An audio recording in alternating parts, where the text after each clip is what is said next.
comment. I did not receive any voicemails. We did receive several emails, which are attached to the agenda. Oh, we do have chair's update on here. Okay, I will give you a very high-level brief update, which I was writing to you. I will attach an update the superintendent shared regarding the director of mental health and the bullying prevention and BPIP working group, which I will do as soon as we move on to our next agenda item. The director of student support services and the high school principal, those searches are underway and will conclude on the postings for the positions close on March 31st. Human Resources has begun reaching out to key stakeholders about participating in screening and interview committees for both of those searches. Laura Jane has been appointed to represent the Regional School Committee on the high school principal search. Tim and William will represent the school committee on the interview committee for the high school principal. I think those are the updates. Okay. Wait a second. I'm on the wrong meeting. I apologize. Okay. So there wasn't a chair's update on my meeting. So I apologize. I will continue to write that email and share all of that with you, but now you also have it here. We did bustle through public comment very quickly, but since there are people here, would any of them like to make public comment? Okay. I thought so. So I know I normally come to complain, but I just, so for athletics, the middle school normally have a small amount of kids. The bus holds, we normally provide one bus because, of course, the finances, right? And we had like 60 kids because the bus. This is for middle school track. Middle school track, 43 kids, 2 coaches, 45. So we had a bunch of kids on wait lists. So we ended up having like 60 kids. And then all the kids were really committed. We didn't have a coach, actually. It's an alumni that decided to coach the day before the season started. And then one of our other coaches, Coach Razul and Isabella Shepard, is the alumni. And, we were on the phone last night, like at 11 o'clock, and she was panicking because she's like, all the kids want to participate in the meets, and we only have one bus. And I'm like, well, let's do a fundraiser, which I don't know if it's illegal. I might be getting in trouble here. But anyway, I sent out an email on her behalf. And, just say to parents, listen, we spoke about this spring night, and here we are. Kids were on the waiting list, but everyone is being able to participate, and everyone wants to go to the meets. And we actually had 2 parents reach out, and I spoke to the business office. They gave me a quote. And one parent says, yeah, I'll cover the cost of the buses. It's like $1,500. But I just was like, in the midst of all this, right? 2 parents reached out. I said one, and she's like, I'll drop the check off tomorrow. So, and I explained to her, it can be anonymous, it has to go through jail. You guys have to approve it. I drove over to see the coaches, and, they were so excited. And, I think about, sometimes, there's a light at the end of the tunnel, and they're good people, and the students, ultimately, we're here for them.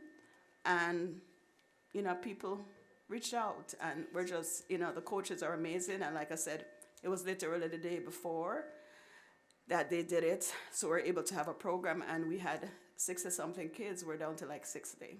So that was my thing. Great. Thank you, Ms. Jorka. Thank you for coming and sharing excellent news with us.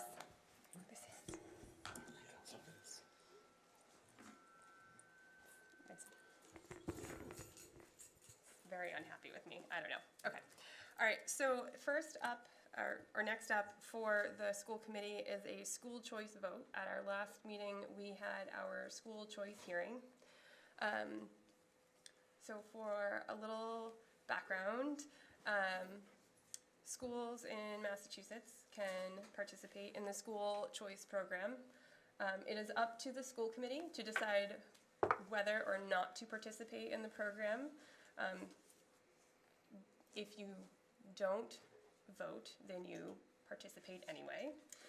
But school choice is such an important piece of our districts that I think it is important that we continue to have the conversation. So the way it works is the school committee votes whether or not to participate in the program.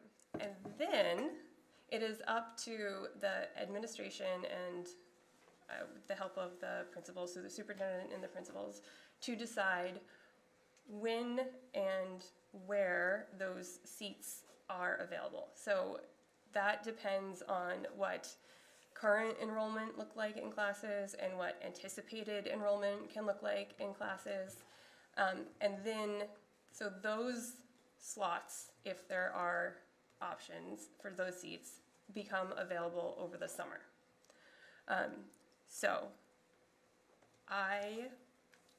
Is there anything else anyone would like to, Sarah? Well, a statement maybe and a question. We already participate. The regional schools participate, so Yep. I think we only have to vote if we want to end our participation. I think we just continue. And I love the program.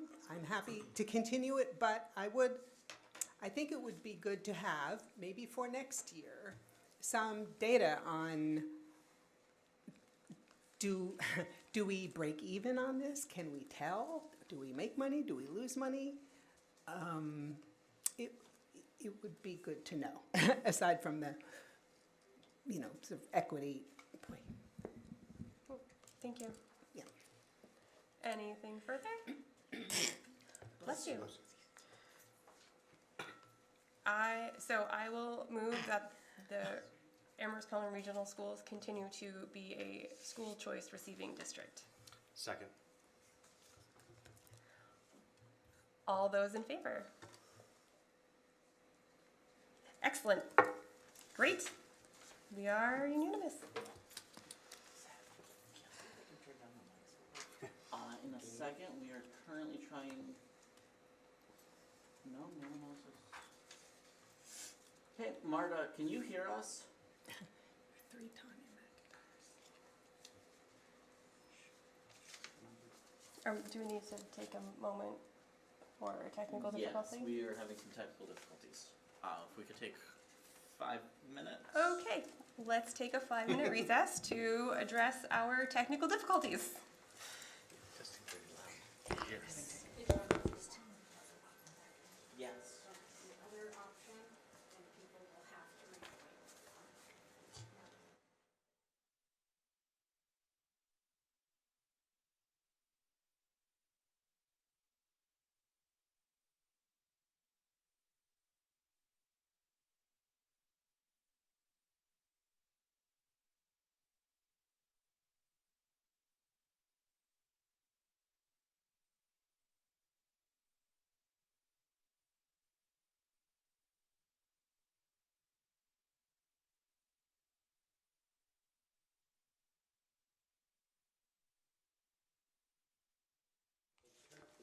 Yeah, Zoom wasn't installed.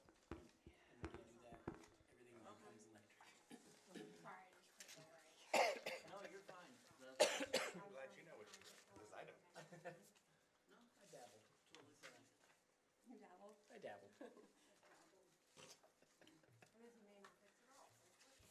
It is.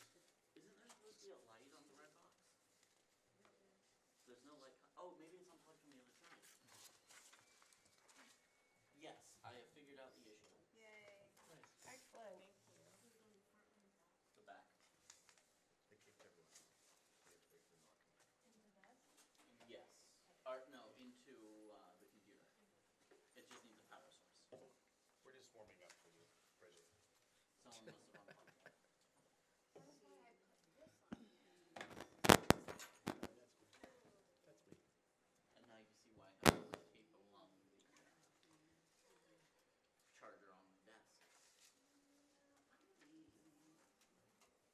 Yeah, but other people don't.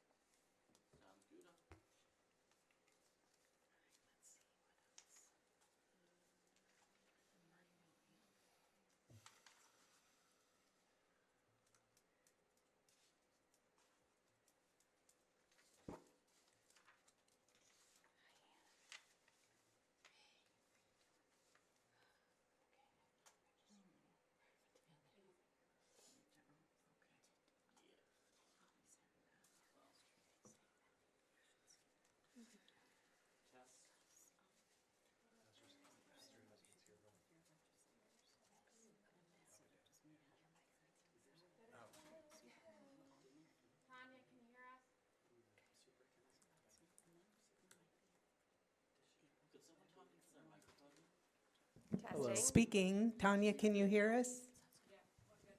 Sorry about Hi, yes, I can. I think it starts at 6:30, see? Then maybe they're waiting. Hi. Can you hear me? Excellent. Yes, we can. Thank you, Tanya. All right, you're welcome.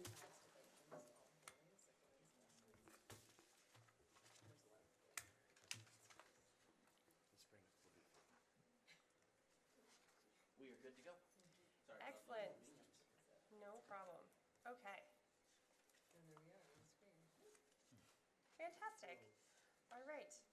So I will call us back at 6:12. Okay. So next is our FY '27 budget vote. Tanya and Shannon, are you here with us?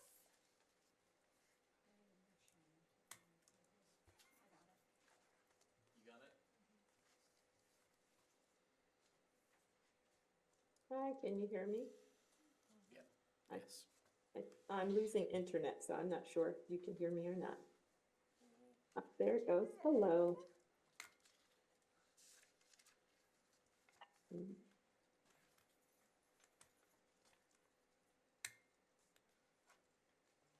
I am here. Can you hear Hey, me? we can now. Yes. Okay. I was here. I just need to be moved to a panelist. Thank you.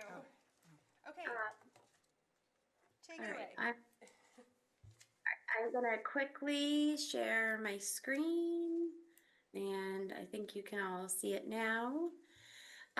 So I uploaded, well, I didn't upload, but we added this document to Board Docs, and the front page is an overview of the budget as we have been discussing, with no further changes from what was presented at the budget hearing, with an overall total budget of 38.8 million. I did incorporate the adjustments that were presented at the budget hearing in here because it's my understanding you'll be voting by cost center. So I had to make sure that was reflected within here when the vote potentially happens by cost center. And I've also provided on here the revenue sheet, which there has nothing has changed since we last spoke. And I added the adjustments, additions, and reductions along with our capital projects and the debt schedule and all potential motions that could happen tonight. And there was a request for the FTE, which I provided in a separate document. That's a FTE summary by department. That's also uploaded here. So I don't have too much newness. So that's kind of where we're at right now. Great, thank you. Okay, so I will say I had a conversation recently with Tracy Novak, having a little guidance on voting our budget, and which is how we got to have this proposed motion language regarding the cost centers. So our voting tonight for the budget, the individual cost centers need a simple majority to pass. So 5 of the 9 of us. The overall budget number, the big bottom number, needs a 2/3 vote to pass. So 6 of the 9 of us. Okay. Any further discussion? Sarah? Thinking about the order of the motions then, the sum of the cost centers in proposed motion 1 equals the total budget number that's in motion 2, I believe, right? That's correct. Right, should. so I would suggest we vote on motion 2 first, because that's the highest hurdle, and if, right, if not enough people are content with the total budget number, it doesn't make sense to then go on and vote on cost centers. Any further discussion? Yep, Tim? So the problem with that is if we were to pass a total budget number and then fail any one of the cost centers, how would we reconcile that? I think the order that they're in is fine as it is. Because if we decide one of the cost centers is not to our liking, needs a little starch, then we will have to rewrite the second motion. Okay. So, anything further? I will start and make the proposed motion one, move to adopt a budget, cost centers as outlined, salaries, oh man, $19,219,660, contracts, $563,048, substitutes, $251,010, regular education, $118,180, English learner education, $16,867. Special education, $1,618,508. Other programs, $3,311,372. Student services, $79,765. Support services, $42,901. Program and staff development, $114,343. School administration, $69,231. Central administration, $453,097. Information systems, $345,762. Facilities, $374,161. Utilities, $737,237. Transportation, $1,700,414. Food services, $0. Risks and benefits, $9,628,150. Control accounts. Shannon, is that a negative number? Yes, that's a negative. Okay. Negative $78,480, and contingency funding from E&D $280,000. Second. Oh, thanks, Tim. Any discussion? Sarah? Just, could Shannon explain the negative? What's Sure. it mean to? Go Yeah, ahead. it's a negative there. That's where the anticipated funding from the rental of the sixth grade is, and I didn't go and decrease utilities or don't go and decrease facilities. So I popped it in that control account, just so that it's an obvious place that that's where it is, and that it didn't show this major decrease amongst those for the time being. And also, we didn't know an exact amount. It was an estimate. And so instead of parsing out an estimate amongst a bunch of lines, at least for this year, this is where it made the most sense. Great. But does it not mean we don't have any money in our control accounts?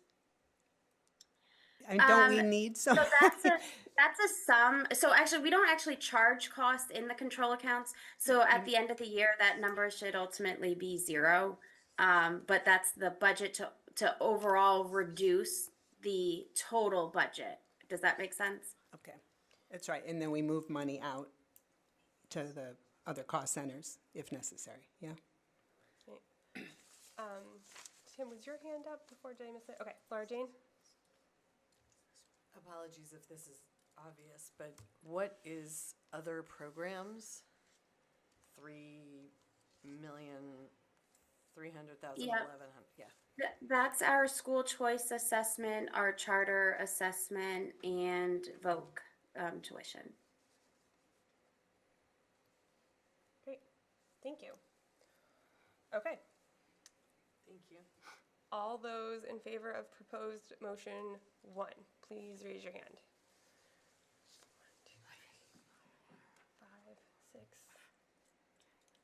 7, 8. All those opposed?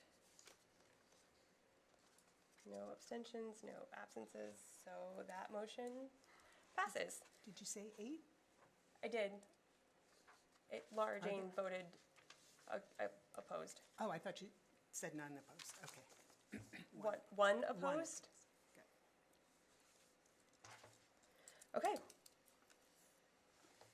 So I will make proposed motion 2 to move to adopt a total budget of, oh my gosh, $38,845,229 for fiscal year 27 for the Amherst Pelham Regional School District using the statutory method as outlined in section 6 and 7 of the regional agreement, and assess the member towns as follows for the base of FY27.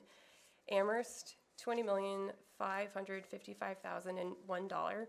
Pelham, $1,420,360. Leverett, $1,941,652.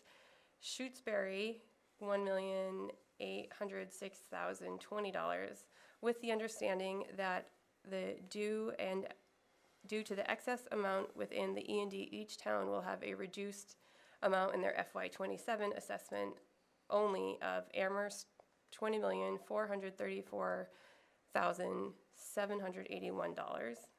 Pelham, $1,412,324.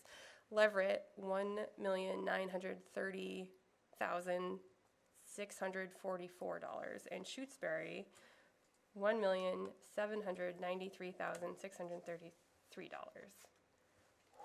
Second. Is that Sarah? Yeah.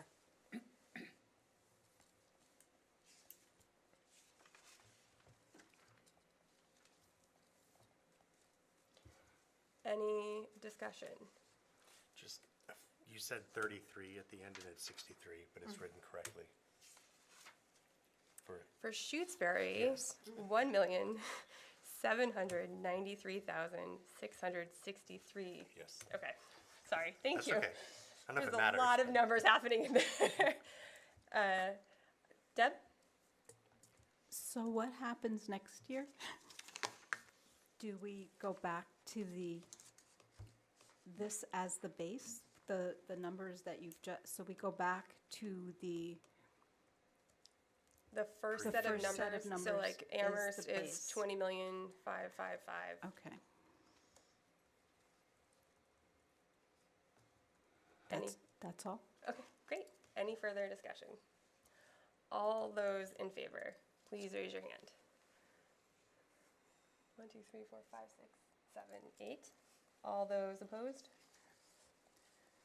No abstentions, no absences. The motion passes. Excellent. Sarah Bess, would you like someone else to read? Yes. Thought you might. All right. All right. Proposed motion 3. Move that the district hereby appropriates the sum of $497,000 for the purpose of paying costs of the following projects, including the payment of all costs incidental or related thereto. 1, high school domestic hot water heaters in the amount of $100,000. 2, high school HVAC in the amount of $80,000. 3, high school east wing roof patching in the amount of $10,000. 4, high school locker room and adult bathroom renovation in the amount of $10,000. 5, middle school elevator service in the amount of $10,000. 6, middle school electrical service upgrade in the amount of $235,000. 7, middle school wood shop door in the amount of $12,000. 8, district ADA work in the amount of $40,000, said sum to be expended at the direction of the Regional School District School Committee. To meet this appropriation, the district treasurer is authorized to borrow said amount under and pursuant to Chapter 71, Section 16D of the general laws and the district agreement as amended, or pursuant to any other enabling authority. any premium received upon the sale of any bonds or notes approved by this vote, less any such premium applied to the payment of the costs of issuance of such bonds or notes, may be applied to the payment of costs approved by this vote in accordance with Chapter 44, Section 20 of the General Laws, thereby reducing the amount authorized to be borrowed to pay such costs by a like amount. Second. Thank you, Sarah. Any discussion? Bridget? You know, I love the capital budget. Is my mic working, you think? Yeah. Okay, good. Yeah. So I like it because I think it's a good opportunity to like make some impact. So I also want to say I'm really happy the elevator is in here, and that tricky piece at the end with the bonds, like that seems really smart work. So, but I'm wondering with the hot water, the HVAC, and the electrical upgrade, I have two questions.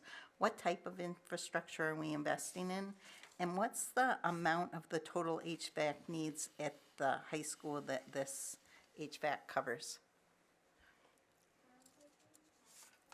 So in our plan, we had to replace 4 natural gas hot water heaters. But what exactly we're using, I have to defer to Mike, but I don't think he's here right now. But I know what you're getting at, Bridget, if it's green energy. So I can certainly get back to you on that.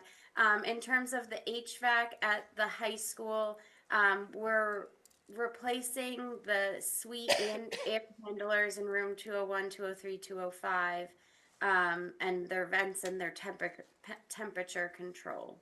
Okay, super, thank you. Great. Any further discussion? All those in favor, please raise your hand. Unanimous. None opposed, none abstaining, and none absent. Thank you. Okay, next motion. I move that within 48 hours from the date on which this vote is adopted, the secretary be and hereby is instructed to notify the Board of Selectmen or Town Council of each of the member towns of this district in writing as to the amount and general purposes of the debt herein authorized, as required by Chapter 71, Section 16D of the General Law and by district agreement. In addition, the committee shall cause the same information to be published within 10 days after such authorization has been paid in a newspaper circulating in the district. Is there a second? Second. Anna, thank you. Any further discussion? All those in favor, please raise your hand. Excellent, thank you. It is unanimous. 9 in favor, none abstaining, none absent. Okay, and then we need proposed motion 4 too, Shannon? I'm sorry, what? The last one? Oh, yep, sorry, yes, I see that, okay. Oh, I realized I should have put proposed motion 4 ahead of that, but Okay, that's really fast, yeah. okay, so I move to assess the member towns for debt service on previously approved projects in accordance with the debt schedule for FY27 as follows. Amherst, $761,660. Pelham, $29,275. Leverett, $86,012. And Shutesbury, $67,625. Is there a second? Second. Thank you, Anna. This is number 4. All those in favor, please raise your hand. Excellent, also unanimous. 9 in favor, none opposed, none abstaining, none absent. Okay.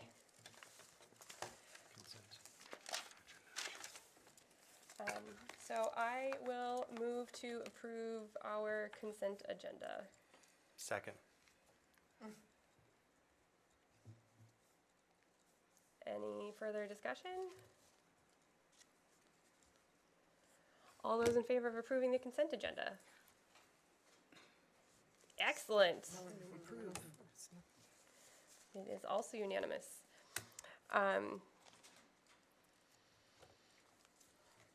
Our future agenda planning, our next meeting is Ooh, an excellent question. April 4th. We will have an executive session only meeting on the 31st, and then our next regular school committee meeting is April 14th. If there are additional topics people would like covered, I know Amherst has a meeting following us, so if there are regional topics, if there are anything quick somebody would like to mention, or feel free to, of course, email me with any requests you may have. Anything off the top of anyone's head? Okay.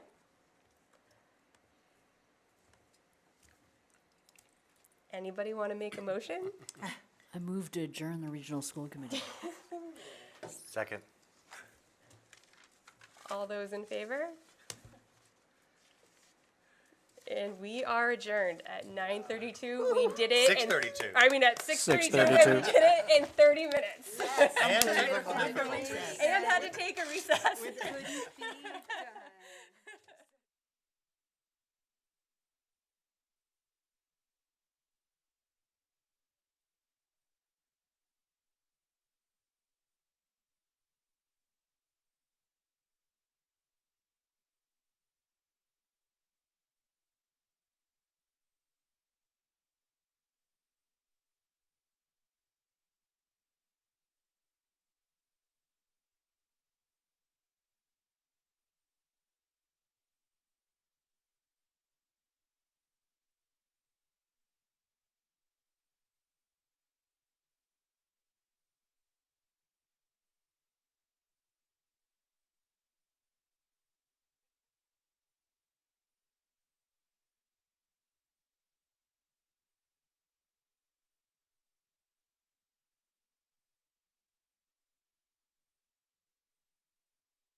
So I'm going to call the Amherst School Committee to order at 6:39.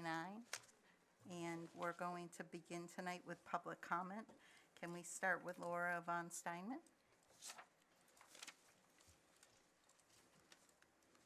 Bridget, you might have to pull your mic closer. Okay.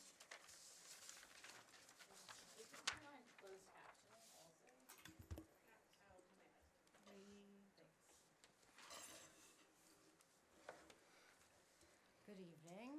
Is this on? You might have to pull it real close. Really, really close. Okay, there we go. Go like this. Good evening again. I'm Lori von Steinman. She, they. I live in Florence, and I'm the art teacher and the LGBTQIA art club facilitator at Wildwood. I'm back out tonight speaking on behalf of our most vulnerable students. Our students that receive adaptive specials. Adaptive specials make it possible for students to have equitable access to the arts, music, visual arts, library, technology, and gym.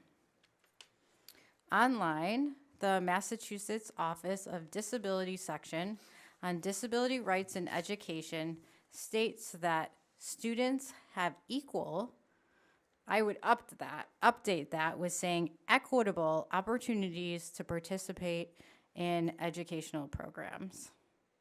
Adaptive specials do just that. They create equity, specific supports, not a one-size-fits-all. When thinking about what is being cut, does Amherst want to be known for cutting adaptive specials when moving into a brand new net zero building? What does that say about who and what is valued? I thought about this tonight, and a quote that has traveled with me for decades to the places that I have served as an educator. Audre Lorde said, "Art isn't a luxury, it is a necessity." As we map the terrain of our future, let us sow it with equity for our students in Amherst Public Schools. Thanks. Thank you. Christina Correa?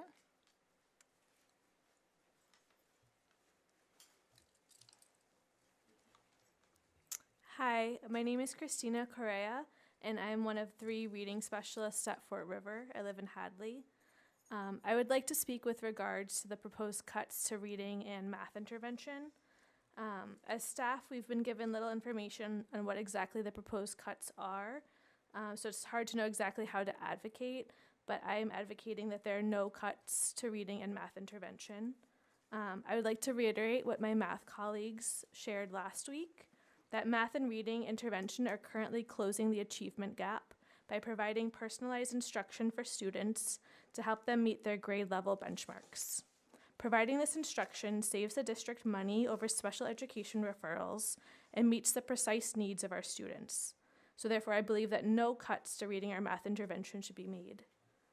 To the best of my knowledge, I am the district's only bilingual reading specialist. While I've been in the district for almost 6 years, I am one of the newer members of the reading intervention team. And therefore, if the proposed cuts to the line item reading math intervention were to occur, I'm concerned that my position could be impacted. If my role were to be cut, we would lose the ability to assess any students in our Caminantes program in Spanish. For K through 2nd grade students, this means that students would not have a full literacy profile of their abilities in the main language of instruction.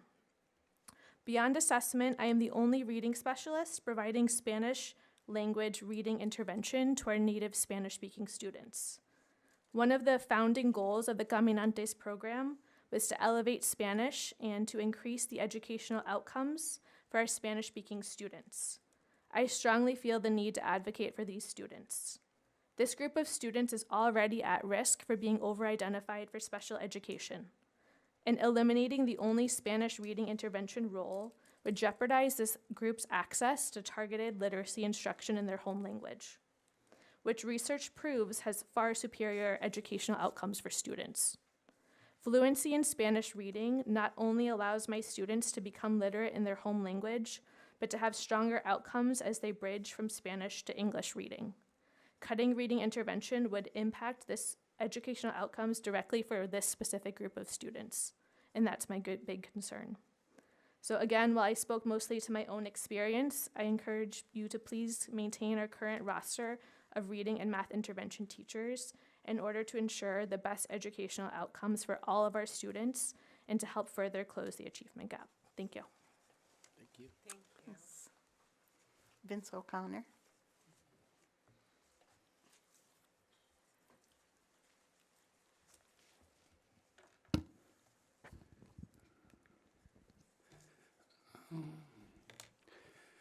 Yeah, I'm Vincent O'Connor. I live at 175 Summer Street in Amherst.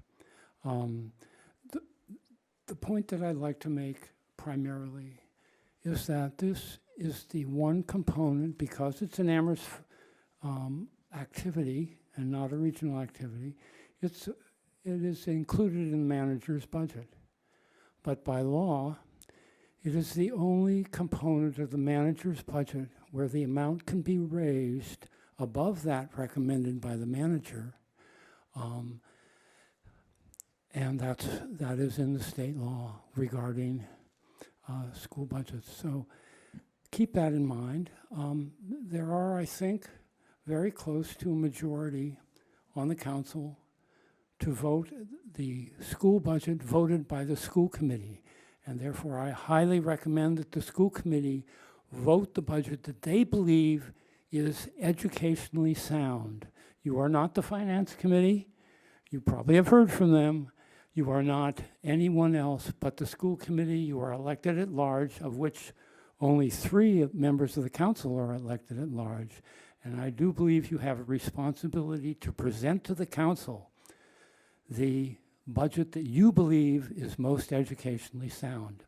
With regard to the prior comments, public comments, I'm the oldest of 8 children, 3 of whom had RH factor physical handicaps, which tremendously impact our family, to the point where my father,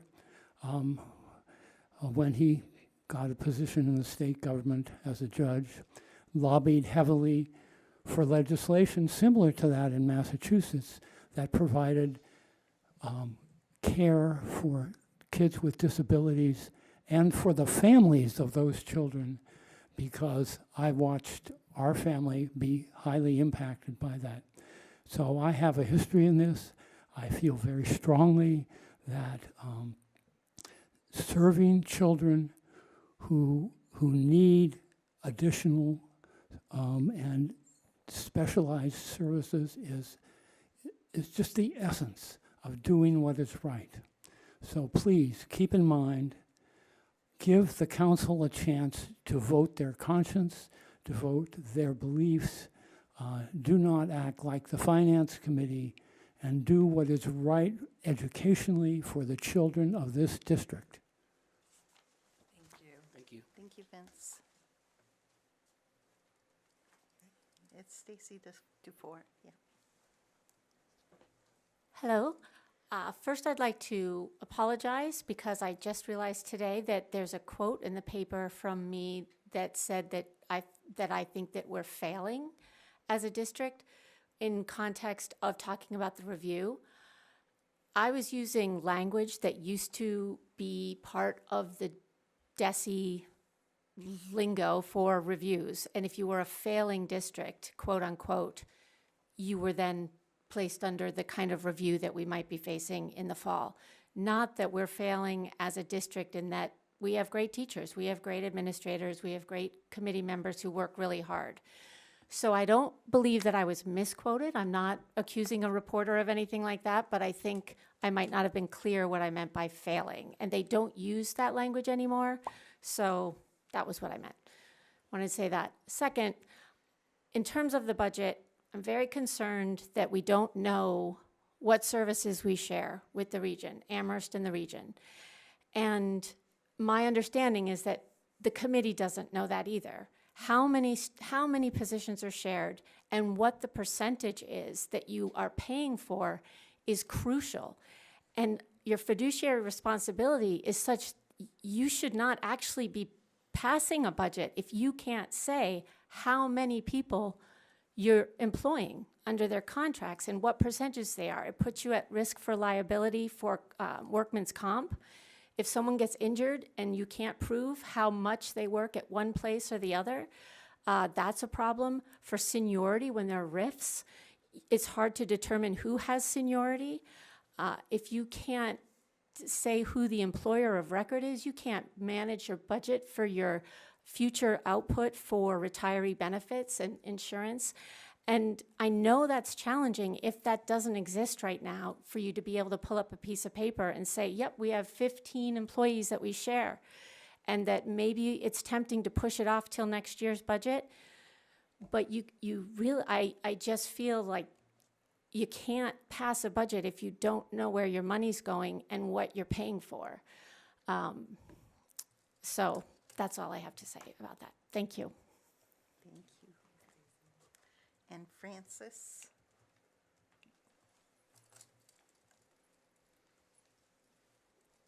Hi, good evening. My name is Frances Lonergan. I'm a reading specialist at Fort River, as well as a parent and community member. I am coming to advocate that we support intervention services, both reading and math, that are on the line item for reduction on our budget. This afternoon, there was a staff listening session held by the superintendent and members of the executive board regarding the consolidation and restructuring. It was shared in that meeting that there are proposed reductions to reading intervention services that are intended. And the rationale behind that was provided was that currently some places have groups of 4 to 6 students while others have 2 to 3, and they want uniform across the board. And so in doing so, they can consolidate and remove some staff members. I want to say that I urge you not to cut the services. Efforts to standardize group sizes will ultimately limit the effectiveness of services and the positive outcomes, such as closing the achievement gap and reducing the number of special education referrals, thus costing the district more money in the long term. So flexibility in group size is fundamental to effective intervention. Students may begin intervention with slightly larger group sizes, but when data indicates insufficient progress, intervention teachers adjust their approach. One of the effective adjustments provided is reducing the group size to provide more target, individualized instruction. If we say across the board every group is 4 to 6, we lose the ability to do that. The flexibility that we've had to do this has led to strong, long-term outcomes in our district. Over my 9 years in this role, I've consistently seen large numbers of students needing intervention in early grades, with those numbers decreasing significantly by the ages of 5th or 6th grade, often just 1 or 2 students in an entire school. This reflects the success of intervention in closing the achievement gap. Reducing the current reading intervention staff number as a way of standardizing larger group sizes across the schools for intervention reduces our ability to respond to student needs in the way that we have. So I urge you to continue to approve the funding for reading and math intervention services at the same level of funding that we currently have had. Thank you. Thank you. All right, I think next on our agenda is the chair's update. And, oh no, we have public comment for voicemail first. Thank you.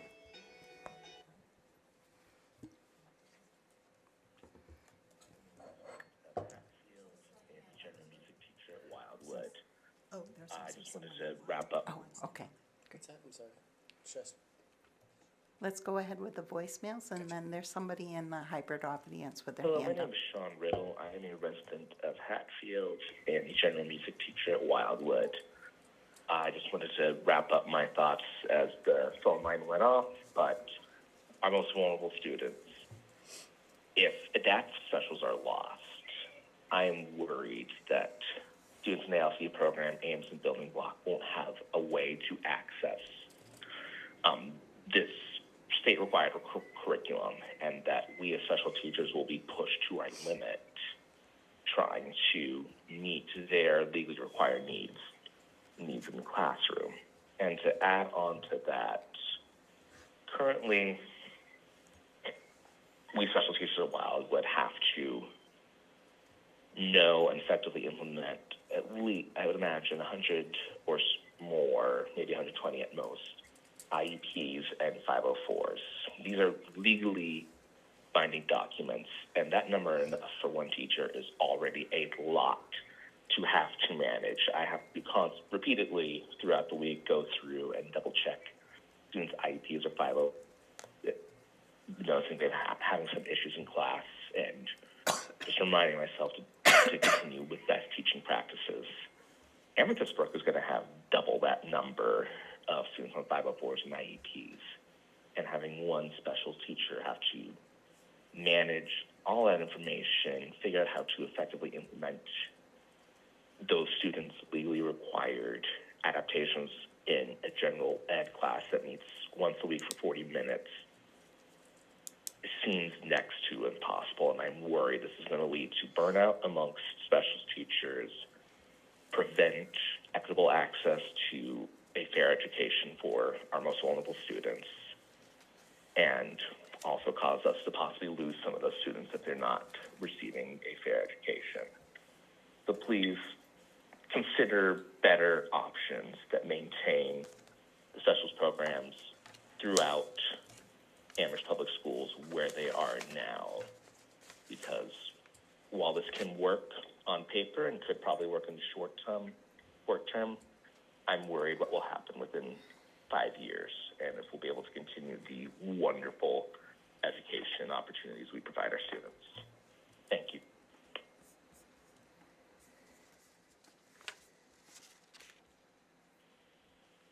Hello, my name is Sean Riddle. I am a resident of Hatfield.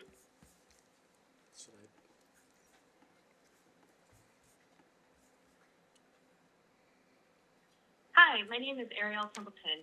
I am an Amherst resident, and my daughter goes to Fort River, and my son goes to the high school. I am also the band teacher at Crocker Farm, Fort River, and Wildwood. Amethyst-Brook Elementary has the makings of what is promising to be a fantastic school, but we need to make sure that both it and Crocker Farm are fully staffed for this to be true. The proposed 33% staffing reductions to the specials team would result in huge deficits to those programs and will cause teacher burnout that will be completely unsustainable. Cutting a third of the specials teachers while maintaining the same number of students just doesn't add up and creates a scenario that will result in our cornerstone programs that draw families to the district getting depleted. It is also just wrong to cut math and reading support at a time when more and more students are relying on these services for success in our schools. ARPS prides itself on being equitable and providing an equal and well-supported education for all our learners. So how can we remove these crucial supports from our students with the highest needs? I don't know what work has been done with UMass or Amherst College to collaborate on funding, but it's shameful that our schools are suffering budget cuts year after year with these two major institutions as our neighbors. All they do is hurt our budget by significantly reducing the amount of taxable properties in town. As of late 2023, over 30% of the total property value in Amherst was exempt from property taxes due to the presence of these institutions. Shouldn't they be financially contributing more to our schools, as several other colleges and universities do in their respective towns across our country? It seems like what would be a drop in the bucket for them would make all the difference for our school budgets. Thank you so much for all the work you do each year to support our schools and staff. Please continue to do all that you can to avoid these cuts to our student-facing positions.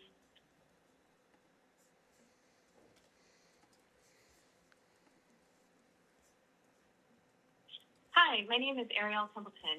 I am an Repeat. It was just 2 repeats. Okay, perfect.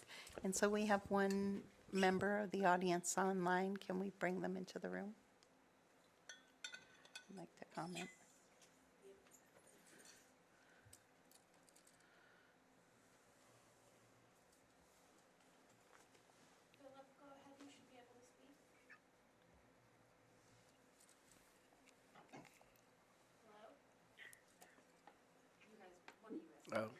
Go ahead and speak. Is it Philip? Philip. Yes, thank you. Uh, Good evening. My name is Philip Grandin. I'm a resident in Montague Center and a proud parent of a student who started 7th grade this year at Amherst Regional Middle School. First of all, thank you so much for taking the time to hear me out this evening. What I wanted to bring up before the school committee is the upcoming change in how Amherst Regional Schools inherit school choice students from Leverett and Shutesbury. I'm sure you've heard no shortage of commentary on this since the DESE advisory has been passed some 7 years ago. But what particularly concerns myself, as well as many, many other school choice families within the greater Amherst system, is how this is going to affect families which straddle the decision. We were delighted in 2018 when our eldest was accepted into kindergarten at Leverett Elementary. However, her younger sister, now in 2nd grade, falls on the other side of this decision and thus has no guarantee of going to the Amherst Middle or high school.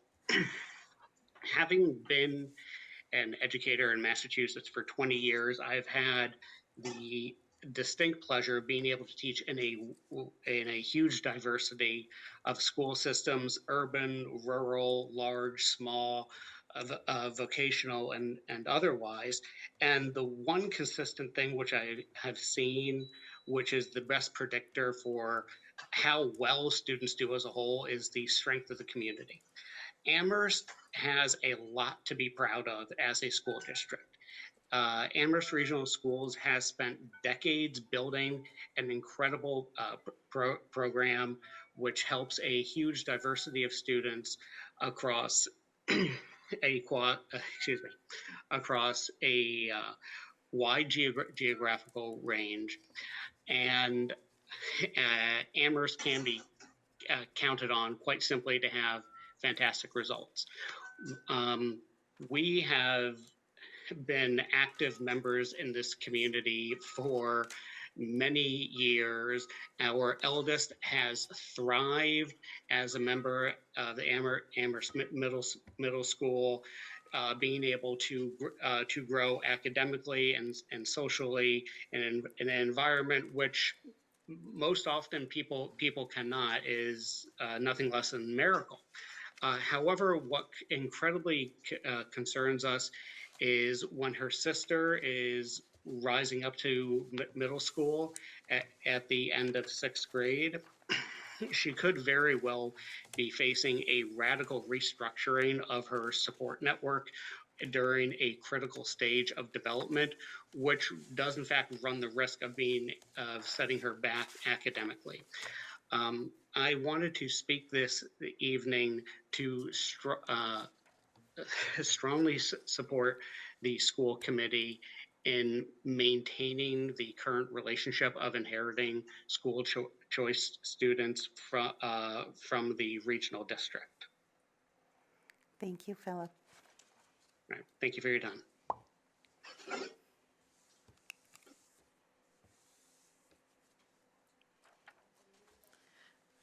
Okay, so I think that's all the public comment. Thank you to the public for coming out tonight and sharing your thoughts with us. I'm going to move on to the chair's update, and my intention with the chair's update is just to inform the public about where we are in the process and where we're going.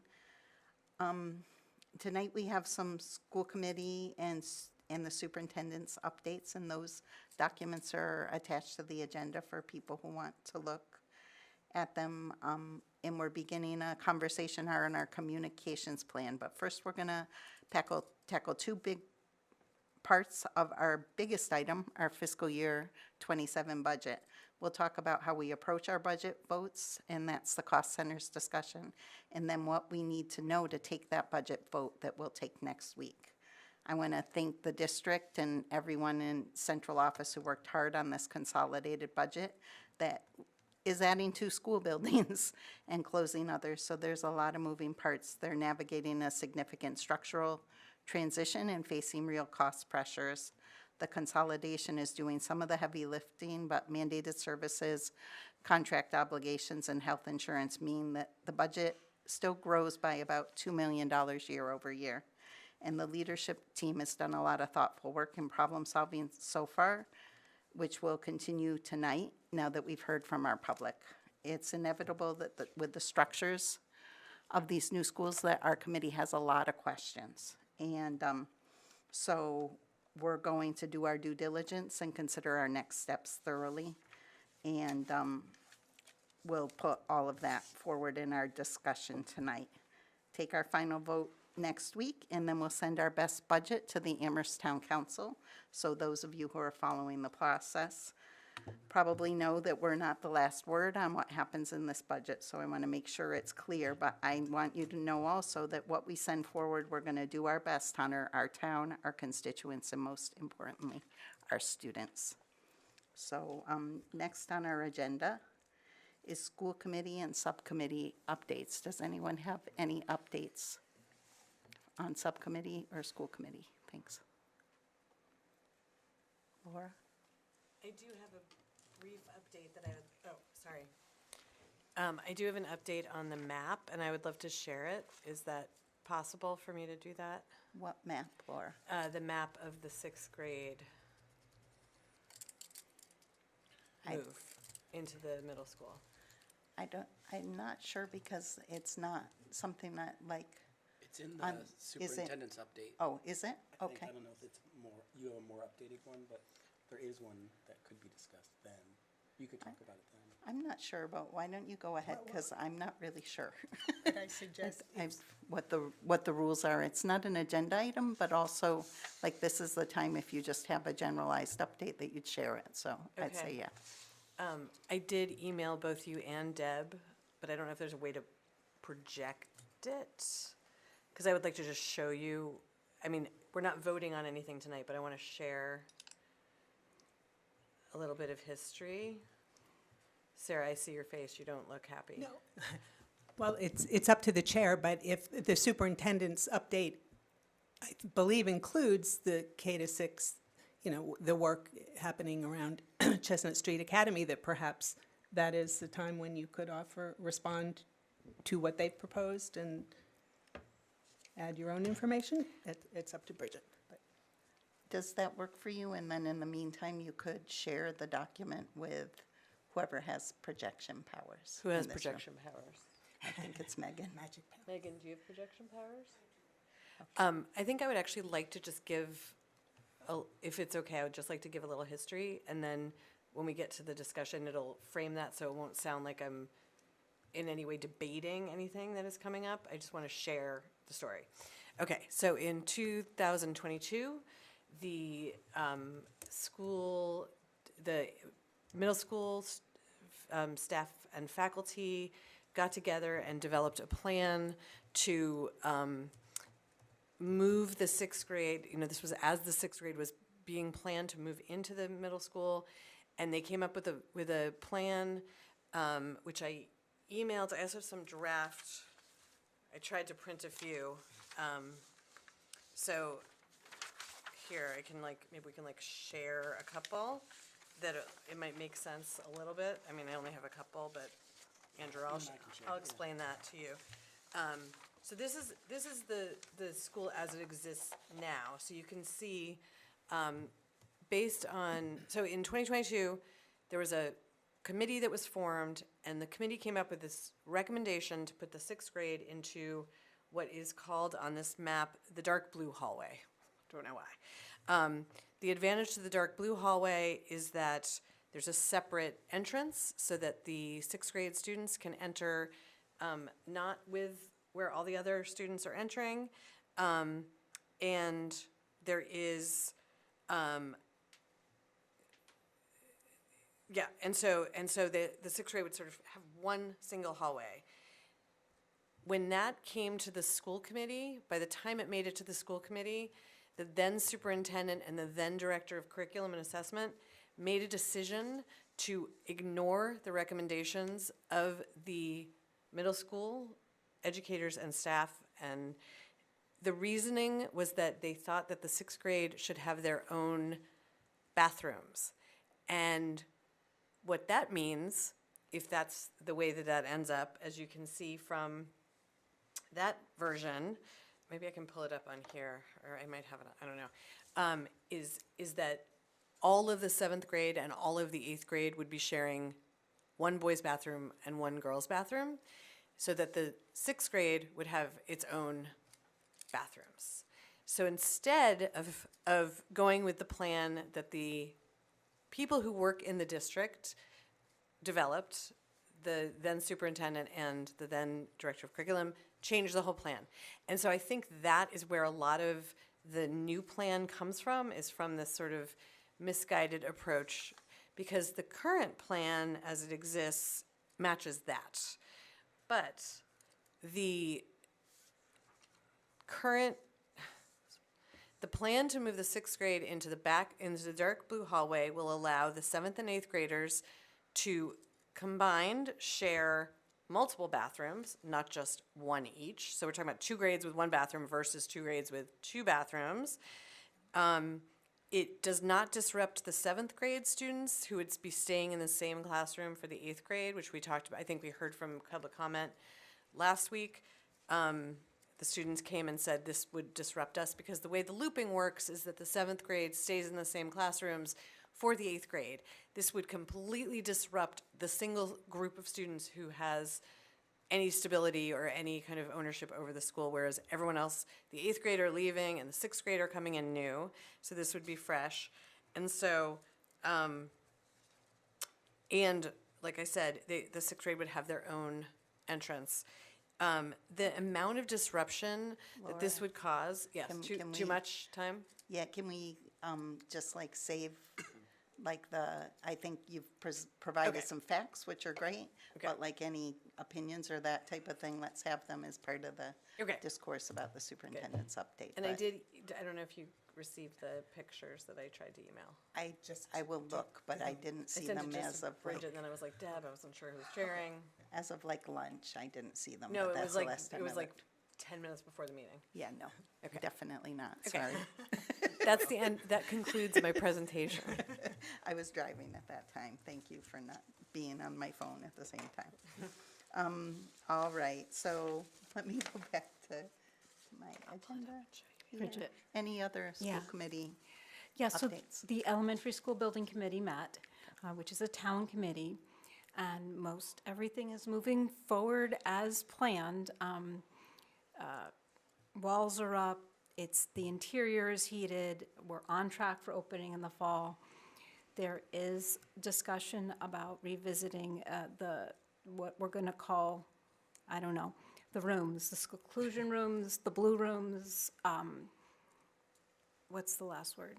The reflection rooms. So there was some discussion offline and within the meeting about what the district wants to do about the design, the physical design of those rooms. So that is still something that is being worked on. Thank you. Any other updates? I have one short update myself, which is tomorrow night here in the high school library. The School Equity Advisory Council meets, and that is a committee that used to only be for the middle and high school, but now includes the elementary schools. So I just like elementary families to be aware of that. And our discussion and topic tomorrow night is supporting immigrant families.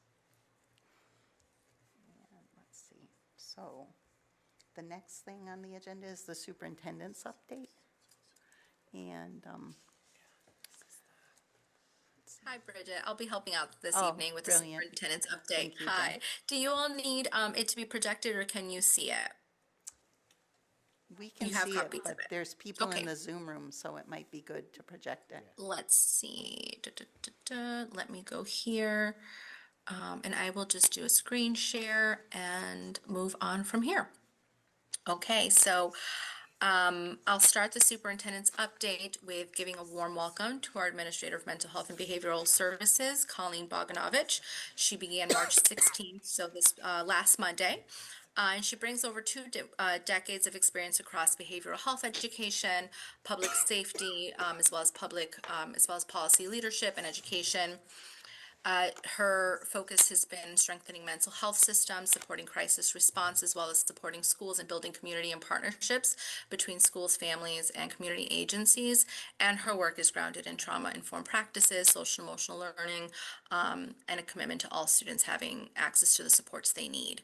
Throughout her career, she's served as a clinical social worker, an educator, and policy leader, and she's designed and implemented systems to promote equity across various areas. She holds a master's of social work from Boston University and is a licensed certified social worker in Massachusetts. And we're very excited to have Colleen with us and doing important work for the district. From that, I'll jump down into some of our hirings. So we are beginning the process for hiring the Director of Student Services. I have reached out to certain key stakeholder groups to invite them to participate in this process.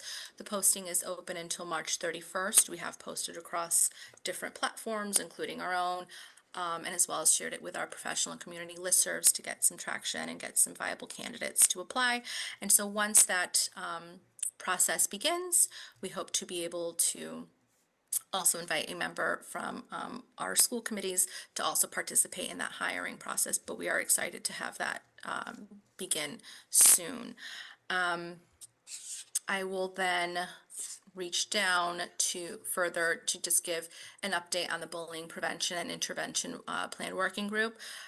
Which it's nice that we have Colleen now because she'll be taking on some of this work, but I'll touch on that briefly in a few. So our group currently includes 3 administrators, school-based staff, 6 caregivers, a community representative from Spiffy, as well as a community representative from the Amherst Police Department. It also includes 2 students. Our first session was on March 16th, and during that session, the group reviewed the policy, reviewed the legal requirements of having a BPIP and it being updated every 2 years and the process that includes and why they are all a part of it. We discussed the importance and the scope of this work and why it's needed. And then the group also participated in breakout rooms to examine specific pieces of our bullying intervention and prevention plan and to begin to give feedback on areas that they feel needed addressing or areas that they felt were were already clear as part of the BPIP, or things that they felt could have served from having more clarity. And it was important because these groups, because we had parent representatives and student representatives, it provided an interesting lens to look at it through, so that was good. In terms of our next steps, here's where we're really excited to have our Administrator of Mental Health and Behavioral Services, is because she's going to start to really be the lead and the facilitator for this project and this process. We've already reached out, she has already reached out to the individuals who are participating and has asked them for feedback for the next session, which will be held this Thursday, March 26th, centered around the reporting experience for individuals, student safety and support once a report has been made, and communication with families throughout the process. So that work is underway, and we're really excited to have and be a part of that. And then I'll briefly touch on the superintendent's, the K through 6 restructuring update, which I believe is also part of the superintendent's update. Can you see I'm sorry, I'm going to pause myself here. Can you see the Amherst K6 restructuring update, or do I need to? I can see it. You can see it. You can see it. Awesome. Thank you. So I'll just give you a brief update here. There's work that's being completed at Amethyst Brook, which is exciting. There's already fixtures going in to include teacher workstations, students' desks and seating, storage and organization. As you can see from the pictures, we've got color now inside of Amethyst Brook with our tiles. And so it's exciting when you can walk in and see actually be able to envision and see what kids are going to be seeing as they walk through our school. We also have 2 really significant milestones here, which are the electrical transformer and the geothermal system that have been implemented and installed and are working in the schools. I'm going to continue to just scroll down. We have signage that is going to be going up to let individuals know that we are Amethyst Brook Elementary School. There is also work that has started on Chestnut Street Academy that includes repairing the ramp that is here, which we believe is intended for as to be used as the 6th grade entrance. And then painting is also happening at ARMS, as well as I made a note here, and also decluttering, so that as the transition, as teachers have moved their spaces, they have, it's not all until the end of the year, so they've begun the process of being able to shift around and move their belongings. Here is a map, a proposed map for the 6th grade in the middle school. Surveys have gone out to the middle school staff as well. There have also been 2 surveys have gone out. I believe one went out in February, a second, I believe, went out in March as well. In between there have been about 2 staff listening sessions in which, oh, thank you, Juan corrected me. That picture was an emergency exit for Chestnut Street Academy, not the entrance. I appreciate you, Juan. And so there were staff listening sessions as well as feedback surveys that were happening in January and March. And in between those feedback survey sessions, the feedback that was received from that was inputted and implemented into the surveys, and trying to put the staff feedback into the drafts that are being shared. In terms of staffing, myself, I've been working closely with the building principals, with the elementary building principals, as well as special ed and curriculum to develop the staffing for the Amherst K through 6 staffing structure, which includes our teachers, clerical, paraeducators, our custodians, food services. We are on target to have that work completed by March 31st so that staff are aware and can be shared, their assignments can be shared with them the week of April 6th. I'm also working very closely with the APEA Executive Board to just make sure that we are on the same footing in terms of seniority and, bumping, and with the consolidation, what that means. And so they're also aware, APEA is also aware, and I believe may have already shared with their membership that of the April 6th target that week to send out our staff assignments. Oh, here's a little bit about the communication to staff, and then getting the feedback from middle school staff regarding the map and where 6th grade is proposed to go while in the middle school. We are also having sessions, as you heard earlier today. We had another staff session with Amherst staff about just this whole transition period, and the superintendent is also working to have a listening session for students when she returns, to be able to hear their voice throughout this process as well. And so I know that was I flew through that, but that is the gist of the superintendent's update for you this evening, and I will take notes, or if you have any questions, do my best to answer them. Okay, so I've got Laura first, and then Sarah and Andrew. Thank you, Jen. Megan, I just sent you, did you receive that? I just emailed you because I thought you were projecting. Is it something that was on the agenda? It's a map. Okay, that was on the agenda. No, it's not. It's a map. I need a minute to take my computer off so I can open my map. So while I don't dispute that there were surveys that went out, I do dispute the value of those surveys. And I know that that this was not a comprehensive process, that the timing of the meetings that they offered to teachers was during their free time, 8:15 before school starts, when they're trying to prep and get everything ready for school, and also during 7th grade teaching time.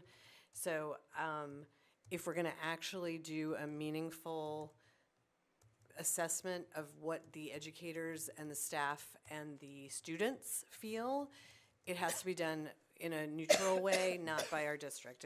We need to bring in, and we can just ask someone who does evaluations at UMass to write a quick survey. I mean, there's plenty of people around the area that can do that. So I'm gonna really dispute hard that there was actual feedback that was considered. I think this decision was made and not considered.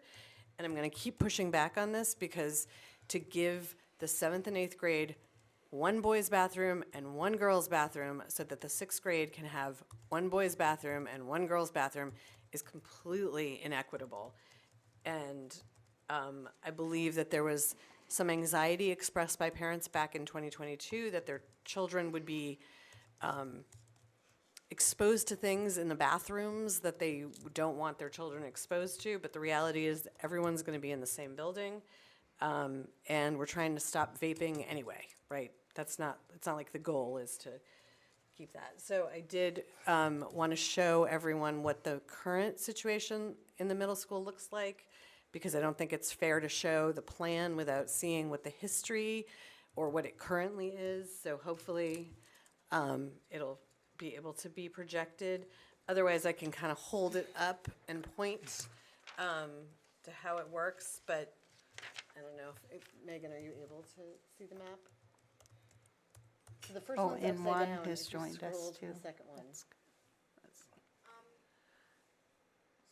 So I will be very, very honest. I have a concern about presenting something that was not on the agenda. But the map's on the agenda. We're just looking, I'm just going to show you exactly what's in the school now. Specific iteration posted ahead of time. Point of order. Yeah. If I should, I will. I just want to make sure.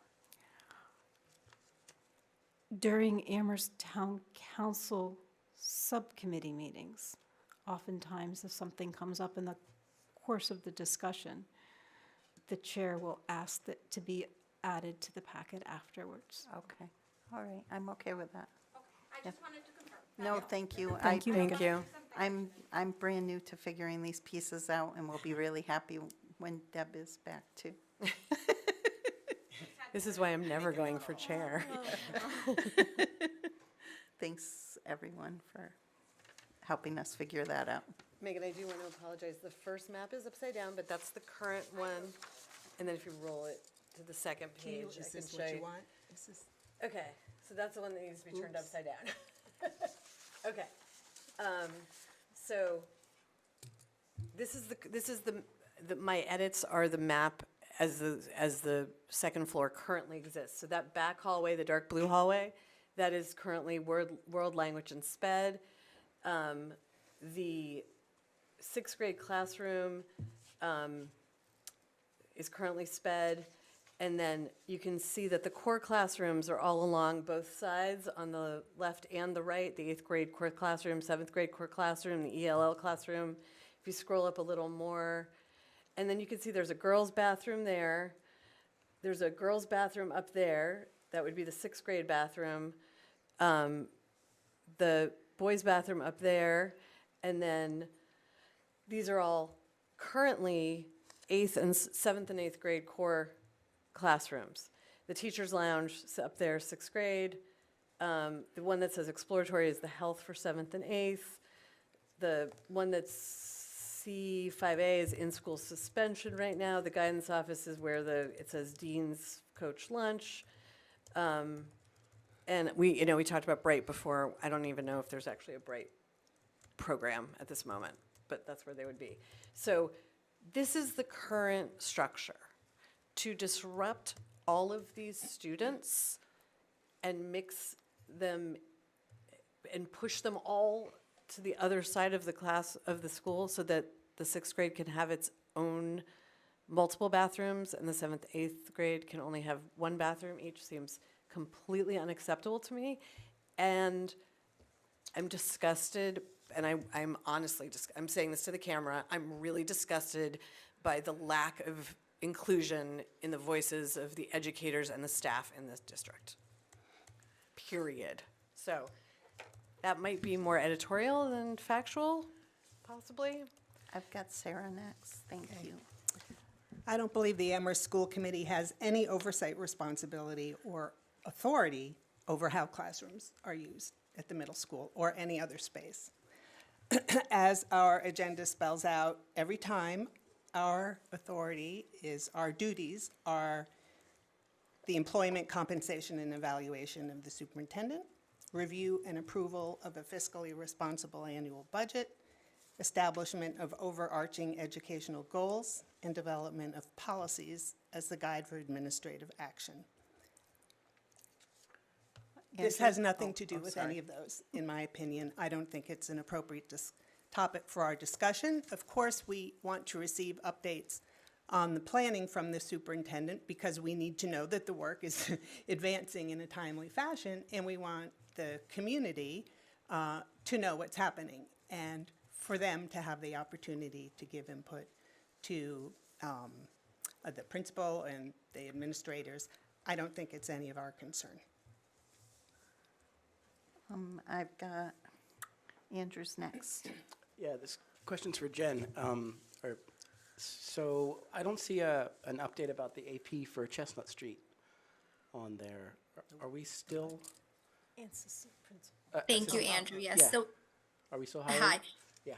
Yes. So the update, the plan is for all the APs across the board for Amherst, which would include Amethyst Brook, and that process is currently underway to be announced at the same time. But I appreciate you bringing it up. Sure.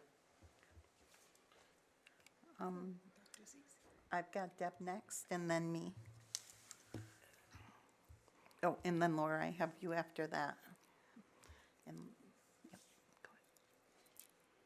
With regards to the issue that Laura Jane brought up, when we examined this issue at the regional school committee level, we looked at the Dr. Z attached Mass General Law about the ways in which a district can use surplus space. And I had several questions because the restriction on the use of that space is on the leaseor, not the leasee.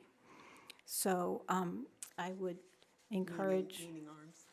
So the restriction for how that space is used and whether or not DESE will approve the lease is based on what the Amherst Regional School District can and cannot do, not about what the Amherst School District can and cannot do. So I would encourage Laura Jane to bring that forward to the Regional School Committee and the chair. And my comment was a little bit similar, but I will agree that I think this is a very complicated thing in terms of which body it lies with, because obviously the sixth grade is our students here at the Amherst, and then we all serve on the region as well, and those are also our students. But the issue of the 7th and 8th grade layout and what happens to the 7th and 8th grader is when we're wearing our regional hats.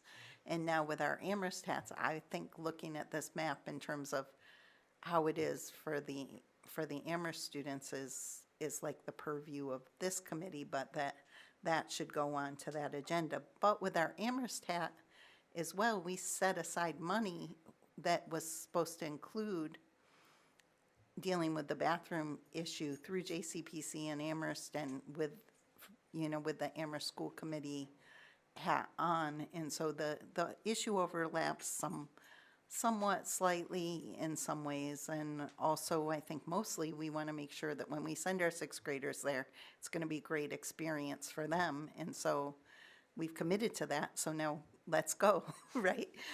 So I think it's important to ask questions about how is this for the sixth grade, and then to bring our questions, how is this for the 7th and 8th grade to the regional meeting? Makes sense?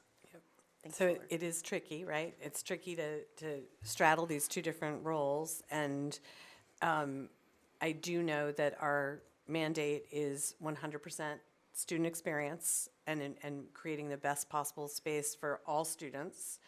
And that I understand that includes, that the region includes the 7th and 8th, and it gets really messy because everybody's squished together now in one building. But I would argue that we have had, I would argue that it's very critical that we listen to the voices of the educators and the staff that experience this huge change that's going to happen in the district and in the Amherst schools. And that I would challenge Sarah's assertion that this doesn't impact financially, that it is in our purview, because it is part of our budgeting. It's a huge part of our budgeting, and it's a major part of what we've been spending a lot of time talking about. And so I believe we do have the authority to direct the superintendent to not to stick with this particular map, but to change or edit the map as it exists. And I also know that DESE doesn't want us using, doesn't want programs coming in that disrupt existing programs, and that is exactly what this new map would do. Thank you. Dr. Z? Good evening, everyone. I heard that there were some questions that may have needed my direct involvement. First of all, I would like to say it's standard practice in any school district in any end of year that teachers are asked to move classrooms. That's first of all. This is not new or unique to Amherst Middle School or to teachers in the 7th and 8th grade. If something was wrong with a classroom, we would have had to relocate a classroom. It borders, some of the conversation as school committee members may border in conflict of interest when we're talking about not listening to educators, when I know that my team probably presented that there was a series of listening sessions and involvement sessions at the middle school. We do have to tell DESE that there is no impact to the current educational environment, and we're still able to educate our current middle schoolers in that building. Historically, that building has held upwards of 800 to 900 students over the years in the past. We have not reduced much space since then. What we are doing is ensuring that we can educate children and they're coming into a climate and an environment where there's order and flow. Does that mean that there might have to be a shift? Yes. But the middle school was taken into account in the fact that they take up 2/3 of the building. Do we have individuals who may not appreciate or may feel upset because they've been in classrooms for quite some time and now they have to relocate? Yes, but that is a part of the process. As a teacher, I've had to relocate classrooms. As an educator, we're here to educate children. We're thinking in the map, we're looking at not only what would be best for the social, emotional account of the children who are coming into the building, we're taking into account the flow of the building. The 6th graders, nor the 7th and 8th graders, and for this conversation, I will focus on the elementary 6th graders. The 6th graders should not be shoved to the back of a bus because of personal and adult behavior. I think we're trying to determine that when they come into the school, what is the best flow, not just for the 6th graders, but for the 7th and 8th graders of that building. Have we gone back and had conversations? Yes. Will we continue to have conversations? Yes. But I do not want to leave the conversation where it's almost as if we did not encourage or take into account the feedback that was received from educators. We updated the map. We went back. We opened back up for more input, and we plan to go back before we make a final decision. This is not about adults. This is about children. But we have to hear the voices of the adults and the educators to make the best possible decision. And so that is what our process is about. This is not one made in isolation where Dr. Z, Principal Rodriguez, or any of the district team is making it alone. We continually go through a cyclical process to ensure that we are gaining the best access for our students and ensuring that we take into account what the adults ask for. The building was built. I was told that the building was built by an architect that didn't take into account what children may or may not need. So yes, there are parts of the buildings where we were asked, like, hey, there are classrooms without sunlight. Can we balance that?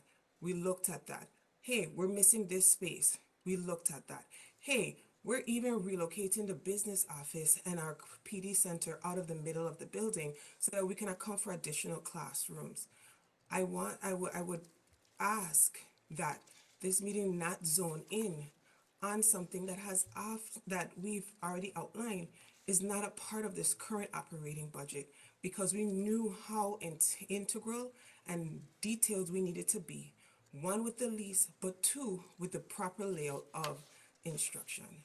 So I just wanted to clarify that because I heard that there were questions around the process and where we are. It is an iterative process that we are hoping to bring to a close. And the final piece that we would bring to a close is when we bring it to a close for the leasing space. In actuality, right now, the leasing of that space sits in the onus of the town. But we are making sure that we are gathering as much feedback as we can from our educators.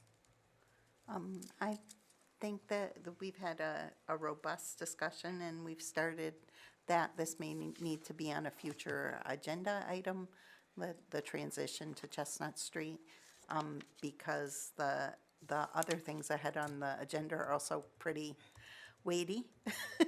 And so I'd like to turn the discussion to cost centers. Yes, Deb, what do I you have? just had a small request regarding Colleen, because I'm gonna mangle her last name right now. For the BPIP, the plans for the BPIP working group, or when that's been fleshed out, could somebody bring that forward and just let us know what it looks like so we can understand the process? The plan for the working group that's in session, or the BPIP plan? The plan, like the overall plan for the sessions, I'm assuming there'll be like a structured, these are the sessions and this is what we'll be doing at each one. If there will be? The sessions have already started, so we can definitely send something forward, and then when we plan to present the BPIP, we can review that. But the sessions have already started, so we can send something forward to Yeah, the that'd be committee. great. Thanks. Thank you. Okay, Laura, you have one final comment. Can you make it brief? I just need to respond to the conflict of interest comment, because Dr. Z, I heard you say conflict of interest. This has no bearing on my husband's income, salary, or anything like that. There's no conflict of interest. And when I'm speaking about the benefit for these students, I'm speaking about the students. I'm talking about the bathrooms for the 7th and 8th graders. And of course, it disrupts the educators, and I think the educators should have a voice. But there's no conflict of interest, and I have confirmed that with the conflict of interest people at the state level. So just confirming. I would really like to move on to the cost centers. I know, I'm just gonna say, noted, I call no name, hit dogs, but we're just gonna continue to move forward in saying that I just would like to make sure that we're clear on what we're doing. And there is a process which includes all educators. So thank you, Laura Jean. Yeah, thank you for the update too, and we'll look forward to learning more. This is an exciting transition for everyone. So, Deb, you attached a couple things to the agenda for cost centers. Do you want to start with that? Yeah, so in looking through cost centers, I reviewed a bunch of stuff, mostly the information that Dr. Z brought forward to the region in the fall. Because here we are in the spring, and it didn't make it onto the Amherst School Committee agenda. But I went through a bunch of that material, and I looked at structures that Dr. Z included, as well as some of my own. And I am comfortable recommending the structures that Shannon is recommending and Dr. Z are recommending. We had a week ago expressed an interest in breaking down our understanding of the parts of our budget at a more granular level in terms of programs, both staffing and expenses. The programming being within Amethyst Brook primarily because it has so many different parts to it. It has the 3 special education programs. It is Caminantes, it has Explorers, and it is also, at this point, twice the size of Crocker. So it became relevant, I think, for all of us to understand the programming as we were doing this consolidation. And when I say consolidation, it's not really. We're consolidating parts of 2 schools into a new one, and one part is going off in another place, and then Crocker has been redistricted. So it's a restructuring rather than a consolidation. and the impacts to the educational structure and the programming that our students receive is on the minds of everyone in the community, on the school committee, and of course, on the teachers' minds, as well as our central office. So having done that and having participated in that conversation, and having looked at all these cost center structures and discussing things with Dr. Z and the chair and Shannon, this chair, Yes. with Bridget, our acting chair. Emphasis on Tim. We came up with a recommendation that in order for a school committee to be able to have informed conversations about the issues that we are concerned about, and we need to be educated so that we can have conversations with the community. We came upon the plan of going with the 22 cost centers that were recommended, but pairing that not as a cost center structure this year, but pairing that with supplemental information that breaks down the cost centers in the ways that we were asking about last week. So again, the programming, the staffing, and how that looks across the districts, both for our budgeting conversation and then for our quarterly reports. So that's where I am. I do have a motion with those cost centers attached. If It's right here. Do you want to make the motion and then we can Yeah. talk, like have discussion of the motion? But one thing that I wanted to do was just like when we are having the discussion, maybe structure it first, like if we have any questions for folks, and then we could deliberate. So I don't know if we want to save the motion and then deliberate on the motion, or do that now. Does anyone know what's the proper procedure for that? Generally you have the motion and it's seconded. Okay, we'll make the motion, we'll second it, and then we'll ask any clarifying questions for the district, and then we'll talk amongst I've got it, ourselves. Deb, if you want. you have It's it right right here. there. Yeah. Yeah. Well, move to approve cost centers for FY '27 as presented. And shall I read them? Such a great job. Yeah. Okay, those being payroll, for payroll accounts, regular instruction, special education, other programs and services, support services, school administration, central administration, facilities, transportation, substitutes. And for expense accounts, regular instruction, special education, other programs and services, support services, school administration, central administration, facilities, transportation, food services, health insurance employees, health insurance retirees, other insurance and benefits, and contingencies. Second. Do we, Yeah. second the motion? Yeah. Second. Now we can discuss it. Okay, perfect. So first, I thought maybe you just take about 10 minutes and ask any questions you have for the team. And then after that, we can discuss amongst ourselves. So I'll Sarah. ask if Shannon's out there somewhere.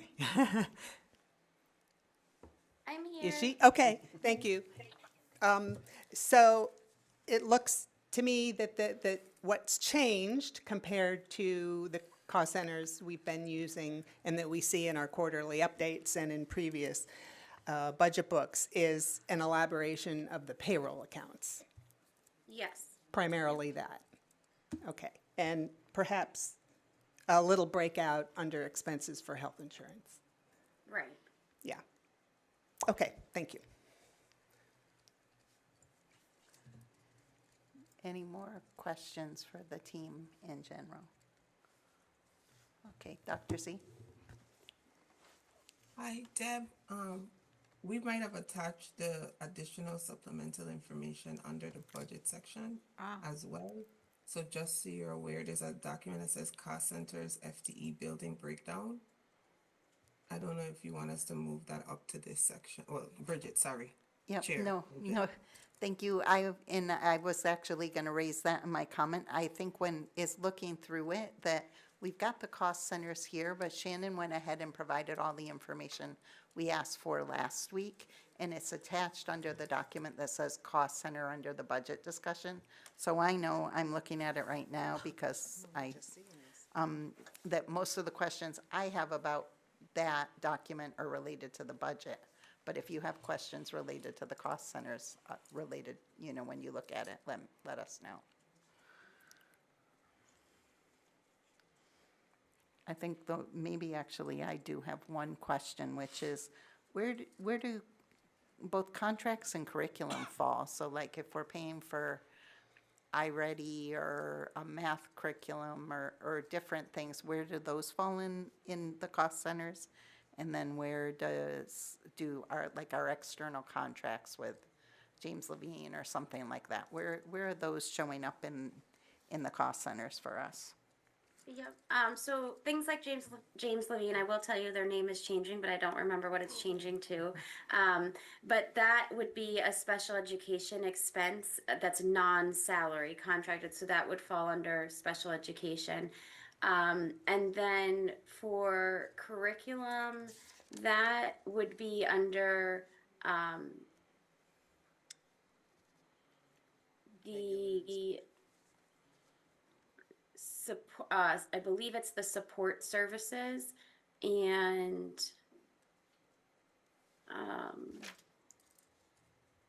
yeah, I think it's the support services. I can go pull up find out what exactly rolled into that. Okay, perfect, thank you. Any more questions for our leadership team? And a big thanks to Shannon for pulling this together. We met at lunchtime and it's here for you all right at dinner, so. Deb, did you have a question? Just a little comment. Going back to the Star Trek Generation days, the original series, there's Scotty who always just magically makes everything come together. And so we have many Scotties on our team, but a shout out to this particular one here. Shannon. Oh, me, I love, my father loves Star Trek. I love that reference, so thank you. Awesome, thank you, Shannon. All right, is there any sort of deliberation we want to have amongst ourselves before we take this vote? Okay. All right, then, all in favor? All right, no opposed, we're unanimous. Let's move on to the weighty question tonight of our budget discussion. And we have received a lot of material, and I think I'd like to structure this part of what types of questions people have about all the material we have. And again, if we could start by asking questions of the team and then do some deliberation amongst ourselves. And let's see how long that takes, but I'm thinking probably 15 minutes or so. Go ahead, Sarah. Well, I am only just seeing that a whole bunch of new documents were uploaded, so I have not looked at them at all. Although, thank you very much for doing all this work. So my question is whether the question I'm about to ask is addressed in any of these documents, and I'll just have to go away and read it. And that is there some description of if we make all the reductions and adjustments that have been proposed, is there a description in any of this about how or whether the student experience will change with respect to specials, music instruction, library, et cetera, and whether students will receive the same level of services with respect to reading and math intervention? I'm not asking about positions. I'm trying to get away from that because those are not our responsibility. It's the student experience. So do any of your documents discuss that?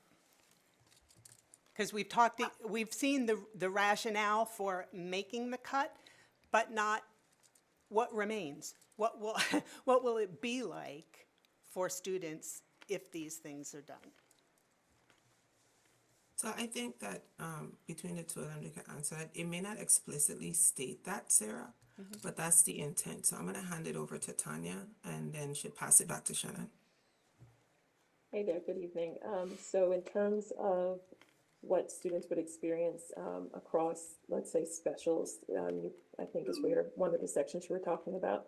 So for sixth grade, they would get every, and it's listed in the other document, they would get every special, so they'll get music, art, PE, library, technology. They'll still get all of those things in sixth grade. I think that the experience for the student, especially the sixth graders, is that they would have that, and then they would have the world language rotation. So they'll have a community connection section. So they would have the expanded type of experience in terms of specials, the regular specials that we currently have, as well as the opportunities around language and community connection. For the intervention, when you think about that for the K-5, what's happening is right now, I think the teacher that spoke tonight did a great job about explaining some of the nuances to it. So currently we have, she talked about me saying about it being right-sized or really realigned. And it's not necessarily that they would have exactly the same grouping. What would happen is right now we currently have a school that might have 2 to 4 students per group and other schools that have 4 to 6 per group.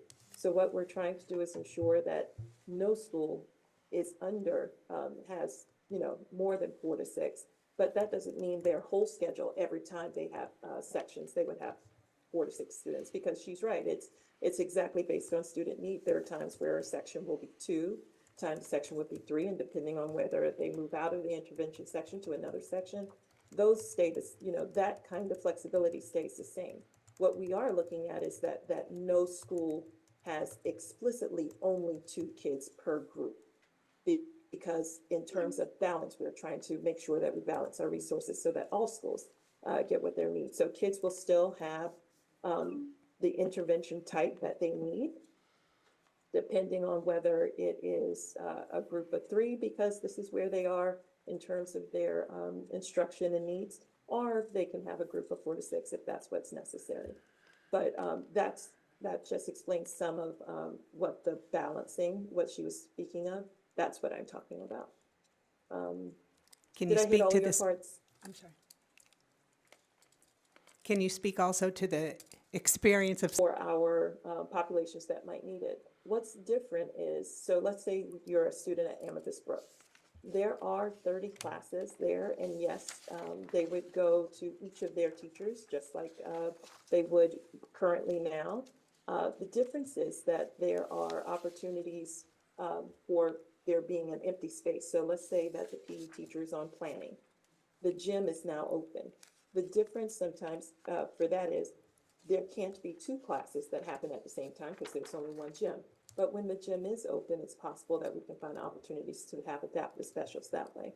So the principals and we are all working hard to make sure that some of the things that we do have that aren't necessarily things that are, the traditional sense, because that's the thing Amherst does well. We're creative.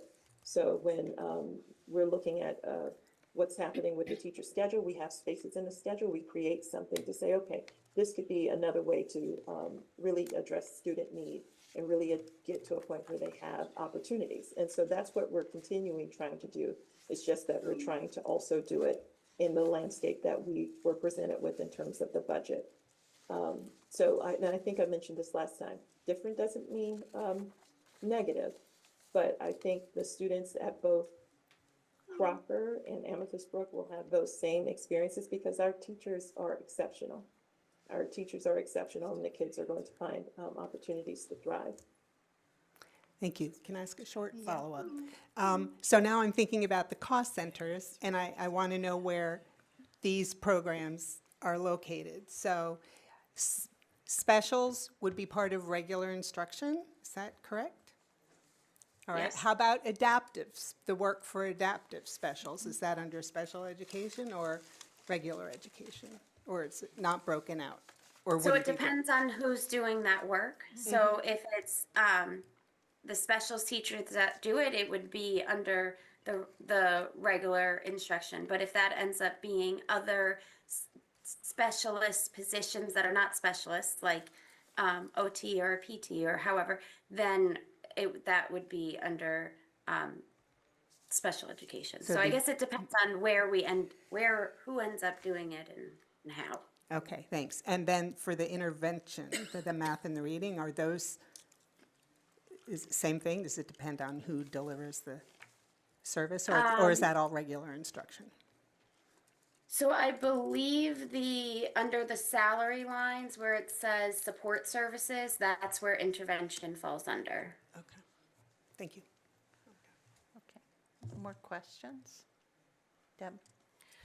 Yeah, Shannon, I think Bridget communicated this question to you. I had, I looked through the past budget books because that was most familiar to me, and I noticed there was a difference for the totals, and I wondered if there was an opportunity to ask about that. There's, as far as I can tell by comparing the old structure with the new structure, the 11.69 FTEs for the reading math intervention coach used to be under the structure of classroom teachers. There was like classroom teachers and classroom teacher interventionists. But separately from that, there was a section in the budget, one under student services for math coaches, and one under, I think, just instruction for reading specialists. And that was the part that I was not understanding how the pieces fit together. So it seems like there's a category I don't understand, or maybe I didn't understand that there was a reduction, but it's the change from the last year to this year that doesn't seem to have those 6 FTEs, and previous years as well.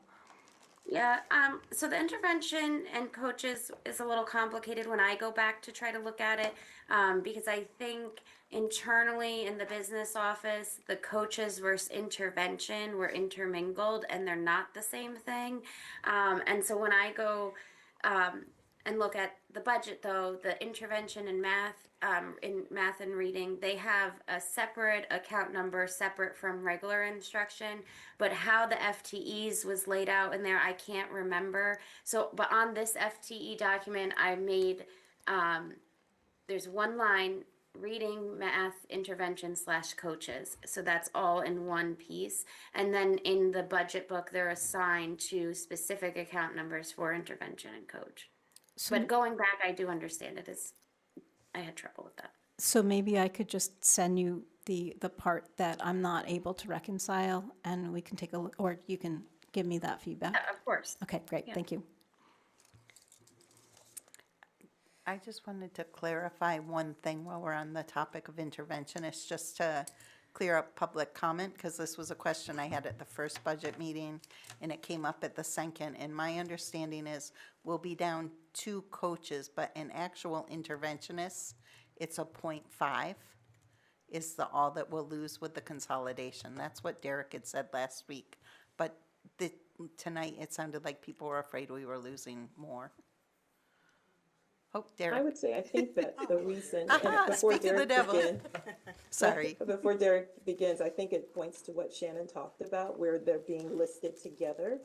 So people haven't seen the difference between them. So there's, I think, a sheet she mentioned as interventionist / coach.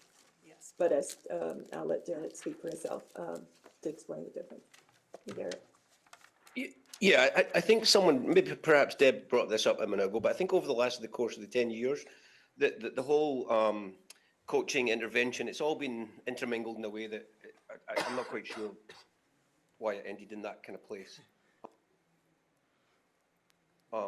So I think I know for a fact that there were 3 math coaches in the budget previously. Now there's one math coach, so that's a 2.0 reduction. My understanding from a couple of weeks ago is it was a 2.5 reduction in total for RTI, so that'd be a 0.5 of facing for students. When I looked at what it looks like for what will come to Crocker Farm, for example, next year, we will have the same level of RTI support next year as we currently have this year. We won't be making a change, or it's a small, minuscule change of perhaps 0.1 or 0.2. So I think that's a fact. I think it's an accurate representation. Thanks. I just feel like if someone makes a comment in public and we already know the answer, it's good to just get it back out there. So appreciate you. Andrew, did you have a question? Yeah, it's a follow-up on what Sarah was asking and what Tanya was answering to in terms of specials. What do you perceive the experience will be like for teachers next year if the reductions were to happen? I think it'll be a shift for them, especially having to drive or travel, because I don't think that's something that Amherst has had. And let me just be clear, that happens across the country in terms of people traveling from school to school. And we have some of that in our general population of different specialists that travel from school to school. But this is a bigger, all the specials teachers going to this school. I think one of the things that's probably will be most difficult at first is knowing, it's like, okay, what happens here? How many kids am I going to have? What does that look like in planning? But I think the thing that's not been laid out in terms of their experiences, they will have ample time for travel, like physical travel from one place to the other. It is not where it's going to be, oh, it takes 15 minutes and you have 15 minutes there. That's not true. They will have their time together as a team to be able to have team time to plan. There will be time for them to have individual planning as well. So I think the one thing I would say is that it will be a shift, but it's going to really take, just working through it, talking about it, seeing where there can be places that we can support that particular shift in experience for them. I don't know that if it's not something you're accustomed to, that it's going to be easy at first, but like I said, it's one of those things where with the constraints that we have, it's a way to make sure that all of our kids get all the things that they need. All right. I've got Deb, and then Deb, Laura, and then I've got a question, and then we'll turn into some deliberation. So the data that was uploaded to Board Docs has a lot of summary data of stuff that we've asked for last week, and we got some of it in a memo. So I just want to make sure that the one of the charts that we got in the memo is included. It has the breakdown of the role program and just the student enrollment in each of those. And I didn't see it. It was actually at the bottom of the page that has the FTE summary by department. It has the FTEs in one column, but kindergarten, grade 1, 2, 3, 4, 5, and 6. Comandantes, and then it just has the students in each of those grades going across the buildings and the programs, not the specialized programs, obviously, but the Comandantes, Explorers, and Crocker and Chestnut. So we can upload that. Yeah, if you could just, if it's not there, could you just check? And It's uploaded on Board Docs. it is on Board Docs. Thank you. Yep.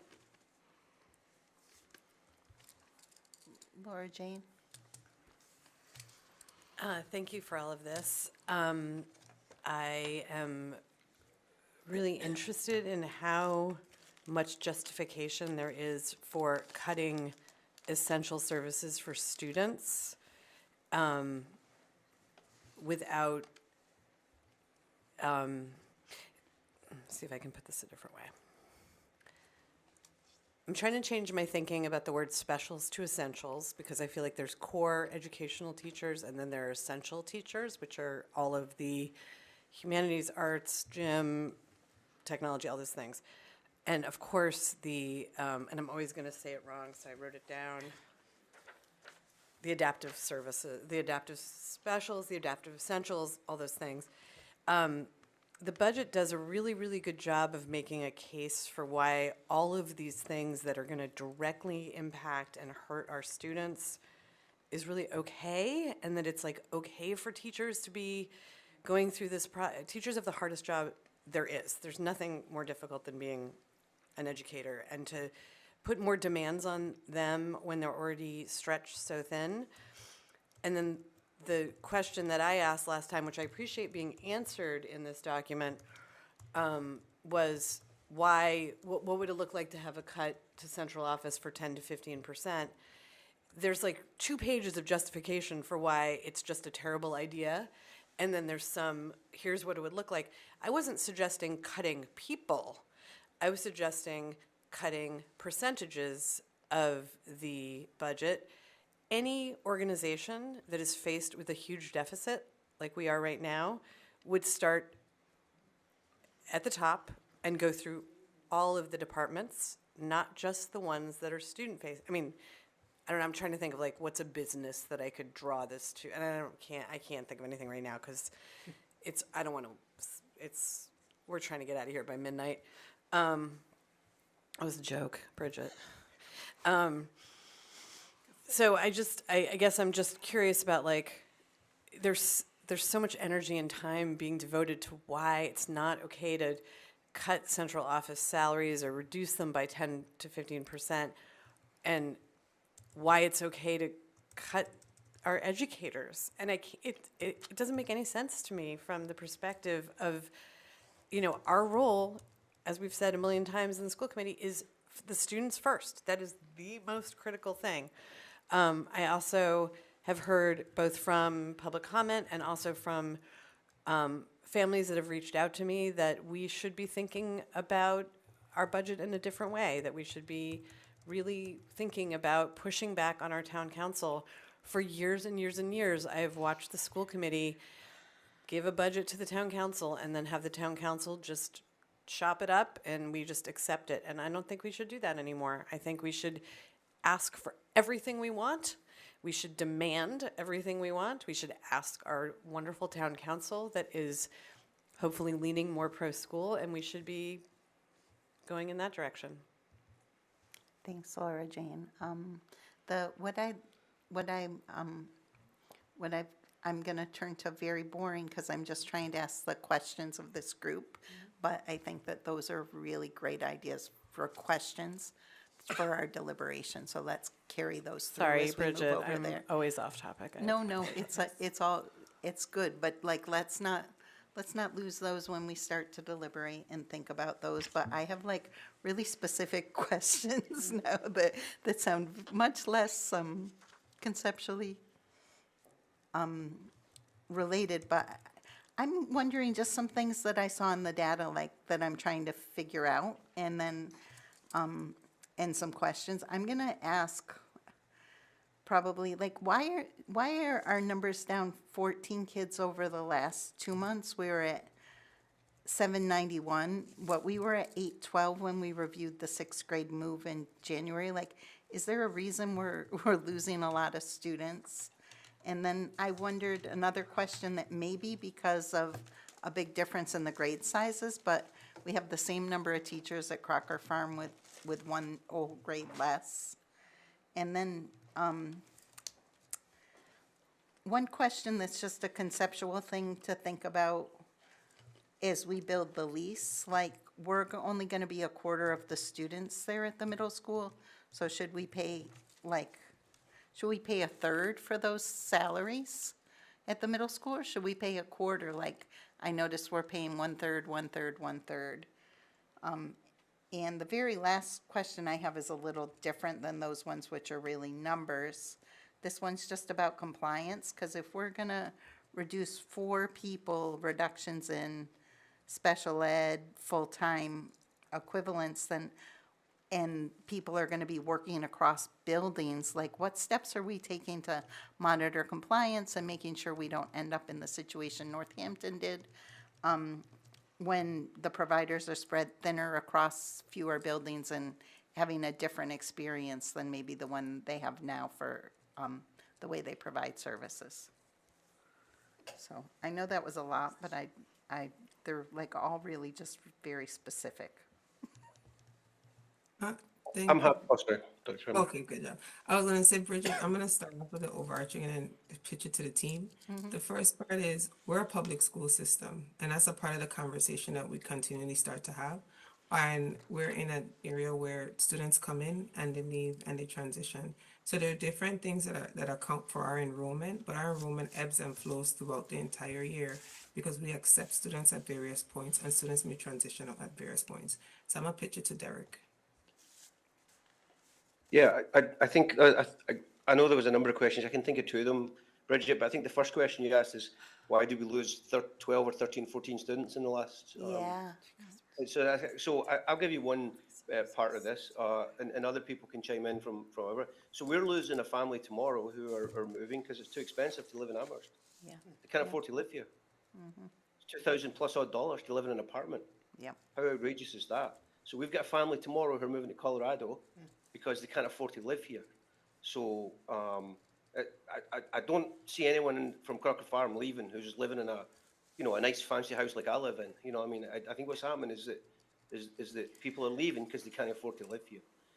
In terms of the question about the numbers, so currently at Crocker Farm, we'll have 3 less tomorrow because kids are moving to Colorado, and I wish they weren't. We've got about 300 students, I think, right now. I think 16 classes, so that probably adds up to about almost 19 kids a class. In our current 6th grades, we've got 25 in one class and 24 in another class. If you go up there tomorrow and you look in that classroom, those kids are giants, right? And they take up so much space. So we've got like 25, 24 in a class.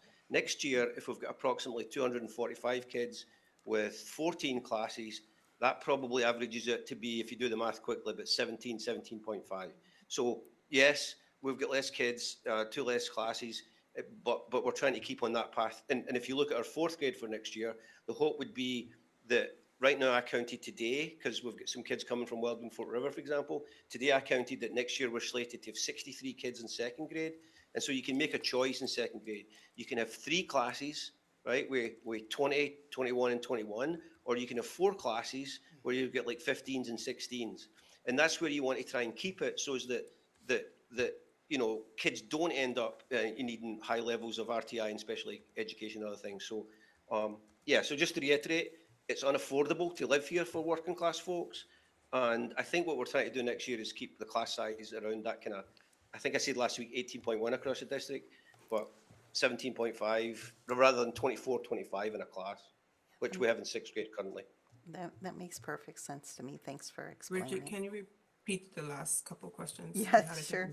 So one is about sort of the question of, we're reducing 4 in special ed FTEs, and so I'm worried about how we're monitoring compliance when the providers are spread thinner across the buildings.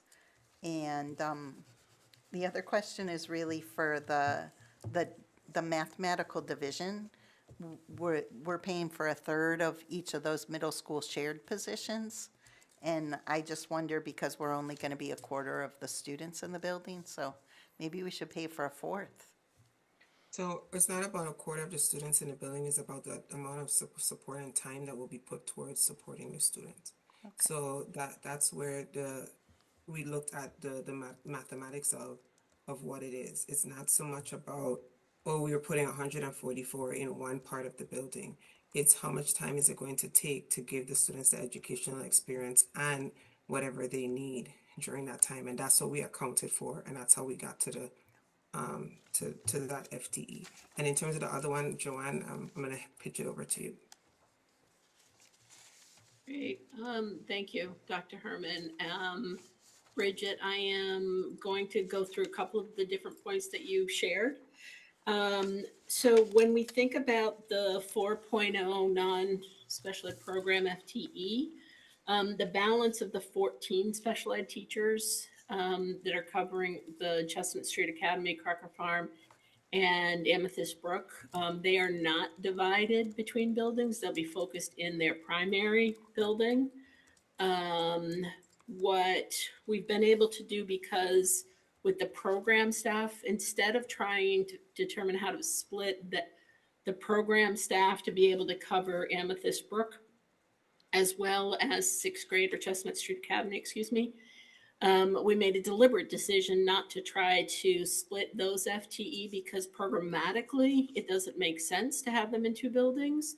And that's why when the follow-up Q&A data that you may not have had enough time to go through the detail, I tried to scaffold a bit more in the special ed additions there, or the increase. And that's why there's a percentage that is doable for the middle school program staff and different positions, while not then asking the Amethyst Brook staff to have to work between two buildings related to the teachers in the programs. Similarly, that was true for the BCBA position. The other piece I wanted to point out as well was, actually, let me just pull it up. In terms of the related service providers, what I did just now, I looked through to see in what our proposal is with the FTE across the 3 schools in Chestnut Street for speech and language, OT, PT, etc. There's actually no increase from the existing structure where we have one SLP. I'd have to go into a lot of detail on it, but where we've already have one SLP who's actively split between 2 schools now, the same thing would apply for next year. Similarly, we are not seeing an increase in a split for the psychologists beyond what we are already experiencing. And so I just wanted to point that out, that this configuration doesn't increase beyond what we've already been doing. And just a quick follow-up on that, Joanne. When you say that they're still split between 2 buildings, but is one of those buildings the new big building, or is that between Crocker and the 6th grade academy? So it depends on the position and what makes sense relative to the FTE. So it's not an exclusive one answer, one size fits all. It depends on the FTE and how to find an appropriate balance for staff without asking one staff to have an unbalanced caseload. So what I work really hard to do is I have a foundational approach that I use consistently across related service providers, so that it moves it away from less subjective, more objective, although the educators work exceptionally hard above that. I just want to be really clear about that. But when we look at the foundation and how the numbers are identified, I would say that the approach that's used is consistently applied. I don't know if that really answered what you're asking, Bridget, but I'm not totally sure how to answer. I'm just worried about the compliance aspects, and I can remember someone going like OT going between the middle school and another school, and like missing days and missing times, and that seems like the issue that they had on a large scale in Northampton. And then I just wondered, going down for like what extra work has to be done to make sure we're not in that kind of situation. Great, I appreciate that. Can I just offer a quick follow-up then? Yeah, please. So what I would say is we currently have staff successfully going between buildings without losing track of that. I would say again that the staff keep service logs and they keep active records on what they're doing for each student, so that we have a built-in monitoring mechanism for them. And then what they also do will reach out and contact at the building level if they're concerned about impact to meeting the IEP services and the supports.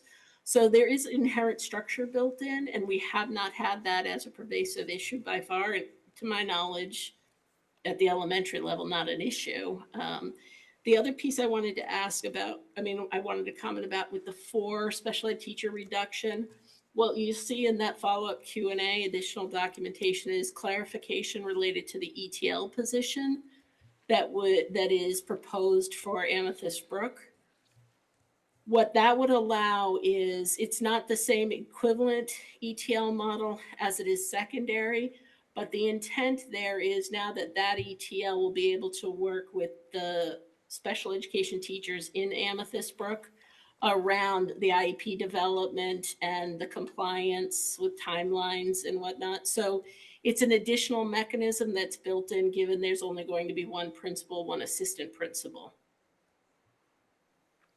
Thank you. This is the last call for questions for our leadership team. Sarah? Yeah.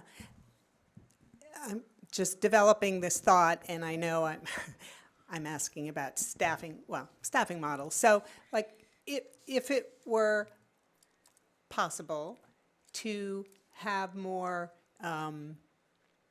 staff support for specials in Amethyst Brook, because that's where there's the big caseload, big enrollment, I believe.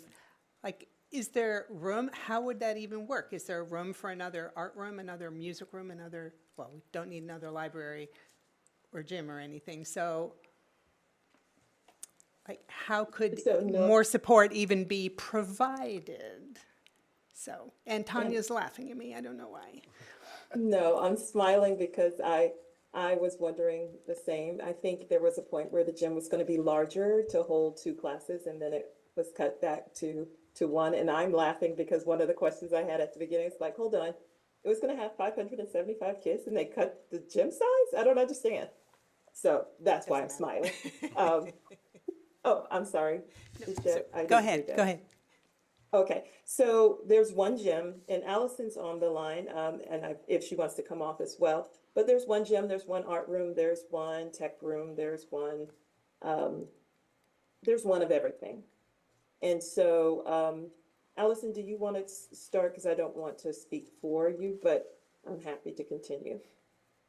Because I know you've thought about this deeply. Because we had a conversation yesterday.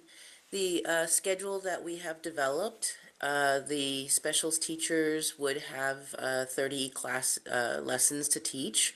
That is similar to other teachers on a Unit A contract. They would have actually a little more planning period, about 10 minutes longer a day. And between the hours of about, as I recall, it's like, I want to say like, I think 10:50 to 12:10. Those, the gym, the tech room, art room, music room, those spaces would not have a class. So it might be possible for, if we wanted to use those spaces for something, that would be possible. But you can also have people do their specials in their classrooms. That's something that is possible as well if there was additional support that was available.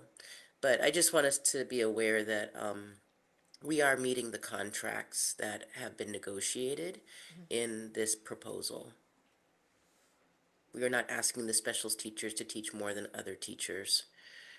It would be the similar, and they'd actually have a little more planning time. Thank you.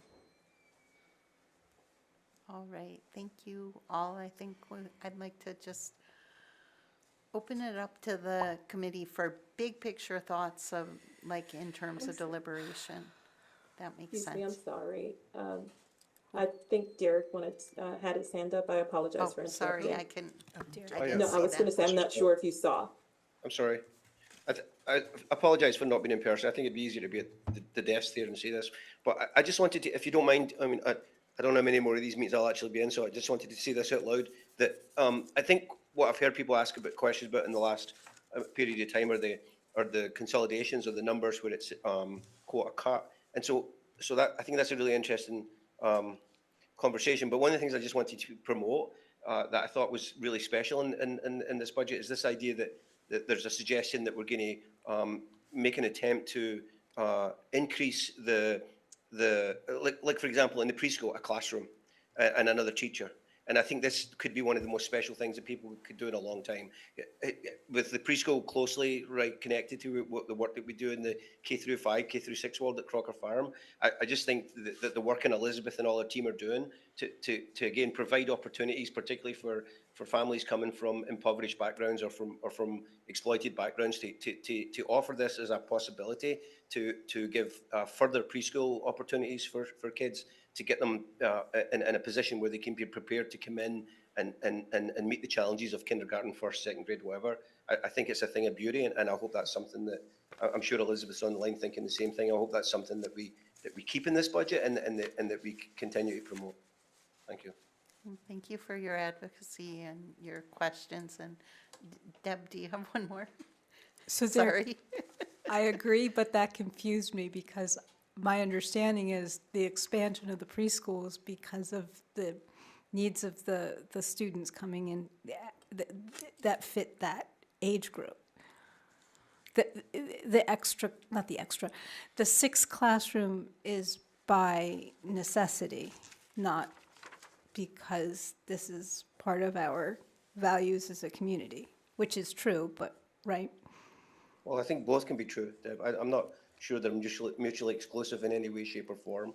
So, I think Joanne and all those people can talk about the numbers, and we can talk about meeting the laws and the various other things. We're doing the right thing here, and there's going to be space for that to happen. So I think we continue. My point was we continue to grow this as well. So, yeah, I would hope that you and I can agree on this. Absolutely. In fact, one of the difficult parts of the loss of the previous school project was the loss of expanded preschool, in my mind. Thank you. Right, let's turn it over, talk amongst ourselves. Where are your thoughts on this budget? Where do you see us heading? What types of information might we need to be able to take a vote next week? Just big picture.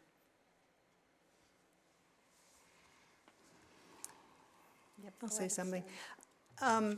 I appreciate Derek raising the addition of the preschool teacher because, of course, we've only heard about and discussed what seems to be lost or what is proposed to be lost. But there are significant additions, and I think we should recognize the ways in which those are supporting kids. BCBA, PT, and SLP, and a library paraeducator, and guidance, and ETL, and, SE special ed program teachers. Some are partial, preschool, that was just mentioned, and preschool paras. So there's a lot added to meet students' needs. I think, cuts are always hard, and they're always hard, but I appreciate the very careful thought that the administrators and principals have put into balancing student needs and the economies of scale and what the budget guidance we've received from the town is. So I just want to say that because we have spoken almost exclusively about a few of the items proposed to be cut. So there's so many parts to this. This was long planned. The consolidation was a long planned process, and there were these spreadsheets that were made in anticipation of restructuring staffing. And as budgets always inevitably seem to, when you're looking at pluses and minuses, it's really hard to identify what's a plus because of, or a minus. Well, I guess you don't add because of financial surplus. So what's a minus because of just a changing need, and what's a minus because you've got to fit your schools within this box. So that said, this is why I pushed for, this is why it was important for me to understand the staffing models, because this is something the town of Amherst has asked us about repeatedly, is where are the savings, where are the savings, where are the savings?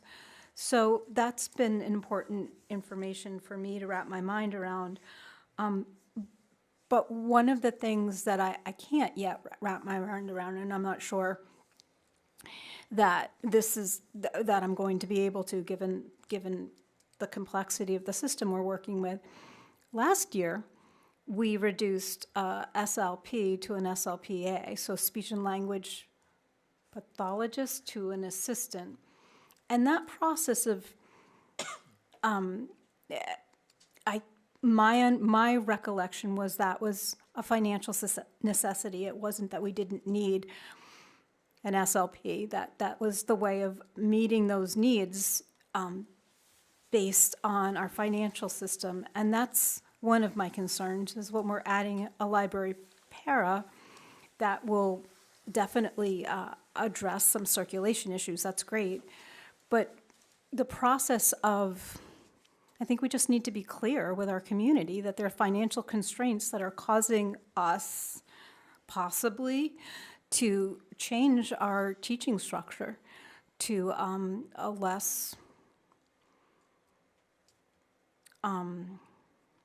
to a different teaching model with more paraprofessionals perhaps. I don't know. I'm just saying that kind of conversation is something that we need to be prepared to address as well, that we're losing teachers and perhaps we're reducing because of that. So that was one of my thoughts about just this whole structure. It is unfortunate that there's been so many changes in leadership over the years, because the continuity of conversation and thought process, and even who knows where the spreadsheets are, is really fragmented, and that's too bad. My other thought was when I looked at the staffing models and the numbers of students in each class, I was both pleased and trepidatious when I saw the ratios, because we are expecting across the board, except for the one grade, fourth grade at Crocker, those are very small class sizes. In fact, they're smaller than our target ranges, and that is consistent with our values. Small class sizes lead, as Derek mentioned, to less need for intervention. But at the same time, there's a financial cost, and if the financial cost means there are fewer people in other roles in the buildings, that's something we need to be cognizant of as well. So those are my two big thoughts. I guess the third is that I've been in the district for a long time, and I don't like change, right? And it's going to be sad for me to see Fort River being taken down, although I remember the days where the water seeped up through the floor. But to me, the specials issue, it has a cultural shift in it that's really hard for me to let go of.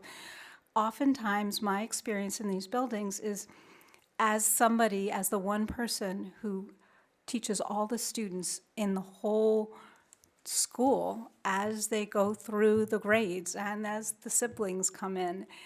That continuity, that's one person besides guidance who sees them every week as the connection through their entire experience, is really, really, really hard.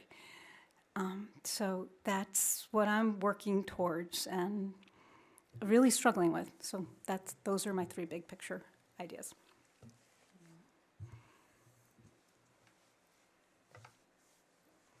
Yeah, Laura, go ahead. Well, I've talked a lot already tonight, so I wanted to give, if other people wanted to speak first. Go ahead. Okay. I'm going to go back to what I said before. I think we should be asking for what we want, not what we think we're stuck with. The town council has changed this year, and it is in everyone's best interest to, I mean, Derek's story about students leaving because they can't afford to live here is so wrenching and terrible and common. And we're going to lose more and more students as we cut more and more essential services. There's no way that this is going to be a financially sustainable model to remove critical pieces of our children's education. And Deb's point is so good. It's like the art teacher sees the students all through every iteration of their grades and gets to watch them evolve, and they get to build a relationship with that art teacher. Or the librarian. I mean, we heard Miss Wells last week speaking about her experience and how just not even having a para at Wildwood was detrimental to the amount of books that students were able to check out. And, you know, these are all components of education. It's not just math and English, although I love English and I'm not great at math. All of these parts are critical parts of our education. And honestly, as this country starts to slide towards fascism, or actually maybe has slid into a totalitarian fascist regime, the only thing that can fight that is the humanities and arts. And it's certainly not going to be cutting adaptive services for students who need them. I say we ask for more money from the town council. If we're not going to do an override, obviously, that's not going to happen in Amherst. But, and if central office isn't willing to cut some percentage of the salaries to help defray the costs of preventing teachers from having to pop from school to school, then I say we ask for more money from town council. Thanks, Laura. Okay. Well, here are my thoughts. I feel like we heard from the teachers in art, tech, music, the library, telling us how damaging the new configuration would be to the sense of community. I have this memory of my son in kindergarten, and he wouldn't go to music class. It was like loud and crazy in there. And Miss White started taking him into the music room during lunchtime, and they'd be like lunch buddies. And then by like third grade, he was singing in chorus, and he was like having the time of his life. And I think those people are so, so valuable and so needed. And 545, the Amethyst Brook model especially, makes me really worry. I think when Susan Wells was describing what it would mean for the library, it sounded completely impossible to me. So our principals told us it'll impact learning, and that the adaptive models, they're trying to think, how could we squeeze them in? Could we what? And it sounds like they don't even know who, where. I think the where sounds like there is more of a solution for that. But I also feel strongly like not to pit some educators against other educators, right? The administrators and the supports they're able to give to our students are also like very vital. We have social workers, we have family support at central office, we have people who like make sure that the leaks don't fall on the students when they're doing a performance, you know, with limited success. Right? And I know from sitting on JCPC that we have projects that, because the staff is running so thin, they've backlogged, and then that costs us more money in the long run. So I'm not sure that looking at central office, when central office tells me they couldn't run any thinner, I believe them the same way I believe the teachers who spoke to us in the morning. So I feel like at central office myself, I would add a grant writer in a heartbeat if somebody gave me whatever that costs. You know, that would be my donation to them, and a project manager to get all those back projects done. So I feel like we need solutions that honor the full range of staff. I do worry most of all about Amethyst Brook because it's combining the two schools. Crocker Farm is a really small school. If I moved to the district right now, I'd move into Crocker District. So, sorry, Fort River. I don't want us to end up with like inequities between the buildings that lead us having, repeating some of the problems we've seen in the past. The sixth grade academy looks very resource intensive, and I'm feeling very positive because it is resource intensive, even though I was skeptical about putting the resources in that way to start with. So all of this is to get to my point. We just voted a budget at the region that was less than what the town had allotted. So I don't know why we can't vote a budget at the elementary that is more than what the town allotted and still be within our guidelines and give everybody not everything they say they need, but I'm quite thinking about the, Dr. Z put in the package like that 5% budget. So that's what I'm thinking, big picture, and what might be the type of restorative option that I'd like to see presented to us next week. Yep, Sarah? And then You're ready? Andrew. Okay, all right. So if we have to get to specific information, I guess rather than propose a number, although I would do that maybe if necessary, depending on what we hear from administrators, I would like to beef up the cost centers so that they could support library paraprofessional in each of the libraries. I forget if there's one at Crocker or not. And to enable the adaptive specials.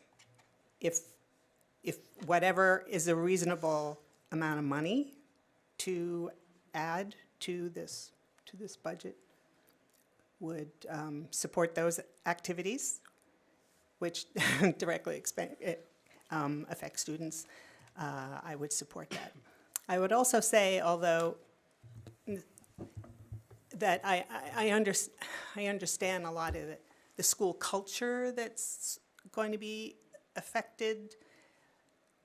I mean, all the school cultures, certainly Amethyst Brook is going to have its own new culture and maybe its own new traditions. So I don't know that we should expect that the same people would be doing the same things at Amethyst Brook that maybe happen in other schools to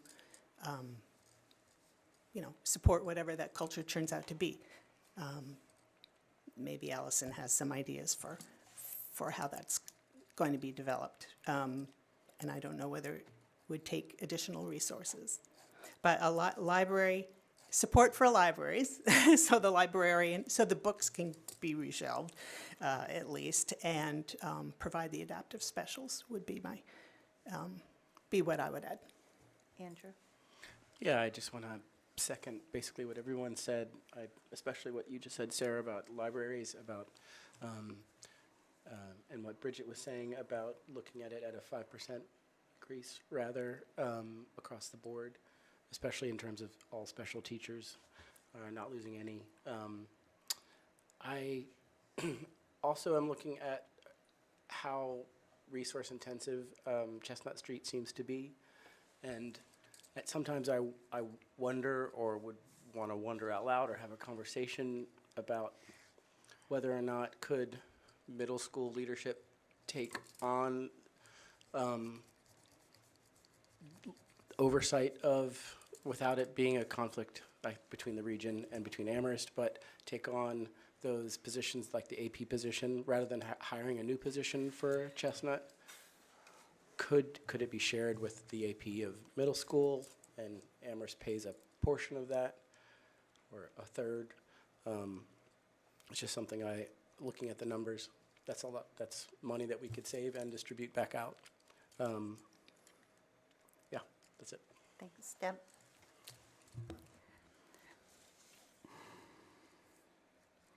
Yeah, Bridget, I want to say +1 for what you said about central office. My heart is always, oh, let's not cut teachers, and then I put on my chair's hat and I think, oh, we all, many of us stepped forward at a critical time when we felt like fresh eyes were important, and we have a new superintendent who is stepping forward to take on some pretty challenging tasks that we're giving her, and if she says this is what she needs to do that, then I can't handcuff her and then criticize her for not following through on those things. So it's hard. It's hard when you have one thing that one amount of money, and I do like the idea of thinking about central office salary reductions, but that was not an option that was brought forward from our superintendent, so I'm willing to let that hang out there. I keep coming back to this idea that we're about to do a lot of changes. And if we lose positions, we're never going to get them back again. It's just the way things work. Once they're gone, they're gone. We've said that about the instrumental music program. If we let go of it, it's never coming back. If we kind of find a way to make it continue, limp along from year to year, and our teachers are still willing to come forward and beg, and not beg, and advocate for the value in their work, then I think that's worthwhile doing. I appreciate that this budget did not actually create that situation at this particular year. The scientist in me really has a hard time with living in this world of changes, multiple changes at the same time. When, it drives me crazy. Like with the start time, when we changed the start time, we had tried to do that years before. It didn't happen. It happened, but it happened at the same time as COVID. And so there's no way of isolating that impact, right? Okay, I can let that go. But the same thing happened with Caminantes. So we created that program for a particular reason, and yet at the same time, I think it was the year before COVID that it started. I'm not exactly sure. But again, so I would like to do this as gradually as possible. There's a lot of change. Maybe we end up with more by advocating for our towns and saying to the town and saying, we just really need to do this gently.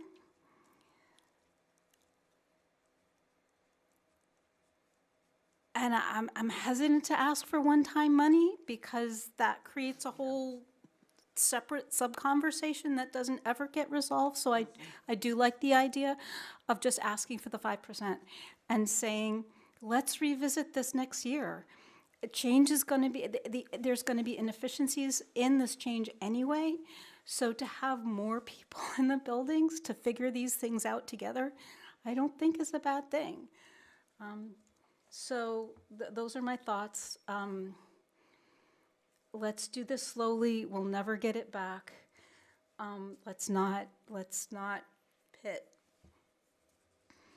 I don't know, let's resist the urge to kind of cannibalize ourselves more than we have to, and let's just give ourselves time to work these things out, and maybe we can shake an educator or two loose from Chestnut Street. It was very important to Bridget and myself and the whole community and the whole committee that this change be done as carefully, but in terms of keeping that group, these COVID kindergartners, as close to people, educators as we could. And this plan does that. I just don't want this plan to do that in a way that's permanent when maybe it's not necessary in years forward. All right, Sarah, and then think of your last comments. Yeah. Because we do have other things on the agenda Right. too. So I'm wondering if we should ask, or I don't know that we need to vote, but nodding of heads, ask to receive next week a revised budget that increases Amherst's contribution by 5%, and how that would change. Where they would, and like how, because you can't, well, what we wouldn't lose if we could ask for 5% or vote on submit a 5% budget, and we know that it could be cut, and then we'll know what our options are. And I just will say, I came up with the 5% because Dr. Zeke put it in the memo from restoring those ones. So I think it's actually 5.03 to be more precise. Go. Well, adding $300,000 back it gives a 4.9%. So, yeah, 300 and change. Yeah. Okay. Go ahead, Laura. I'm interested in creating a culture where the town sees itself responsible for the schools instead of separate from the schools. And I think that we should normalize the town valuing its students the same way that it values other things. And rather than saying specifically 5%, I'd be interested in saying whatever it takes to not cut any of these positions. It might be like 5.65 or something. I feel like I was doing calculations, but I'm using a calculator that is on my phone, so it's not maybe that good. So I think maybe it's somewhere around there. And I'm just going to say again, I totally understand that it sounds like I'm saying central office. Well, I can understand why it might sound like I'm saying central office isn't important, and that is not at all what I'm saying. What I'm saying is that any business that needs to make cuts should make cuts at all levels. So if there's going to be, and I believe in equity, and I don't feel like it's equitable the way that salaries are divided among the district right now. So I would like, if we have to make any cuts, if the town only gives us 5.1% instead of 5.65 or whatever it is that we're asking for, it's got, there's got to be like a 1% salary reduction from the central office or 2% salary reduction. So it's not about valuing or not valuing it. It's looking at it as that if you tighten your budget, you tighten it across the board. You don't just pick and choose the elements. I mean, maybe you do. You cancel your Netflix first, maybe. But other than that, I just feel like we got to be equitable and fair as we also approach this. But again, normalizing the town valuing the students and seeing the students as members of the community, just like their parents are, the taxpayers, and their caregivers are. I think it's an interesting question, Laura, because I think the question is if, as opposed to saying like, okay, here we can adapt here, we could do with a little less here or that there. What would it look like if you were like, okay, this is overall to our total budget, this is X% of a cut. Every office, every area has to cut whatever that X% is. I think that's a great thing, but I think that asks, and I like that idea for next year, but I feel like it asks our whole team to go back to when you do that, you have to start months ahead and say, I know because it happened at my office recently where they said, we want everyone to give us 2% reductions, 5% reductions, 10% reductions for worst case scenario. And then those budgets are ready to go in case one of those are the level we have to hit, right? But I think the intent, that perspective is a new and different way of looking at it that I also appreciate. But I think what question for next week is probably to ask for the 5.03 and to ask for I think what you're saying, Laura, is that you're interested in having what is it exactly, the fully funded budget, or is it the fully funded budget after the adjustments? Can you send me something more specific so I can know what you're asking for in real dollars and real positions? Because right now I don't quite have it conceptualized, and I promised the team after our discussion I'd tell them what we decided on, not just like a whole bunch of popcorny ideas, you know what I mean? Yeah. But then we need to decide something. Well, now, yes? I think we can either decide something now, but I don't have enough details about Laura's idea. No, I'm sorry. Maybe I misunderstood. You Like, don't mean just vote. You don't mean vote. No, just ask them to decide. bring us maybe 2 proposals to the table for next week, and we could decide on one as a group, right? So one And of them I'm hearing the being 5, 2, yeah. and one of them being we're not quite sure. Yep. Okay. Exactly. Got it. Okay. But I will get it Yeah, and then yeah, ask the yeah, team then you'll for be it, sure. right? So that I can be sure. And I'm sure that if Laura picked one other person to work with her on that who had more budget experience, not naming any names, that she could get some help. All right, can we move on to the communications plan? Sure. Thanks.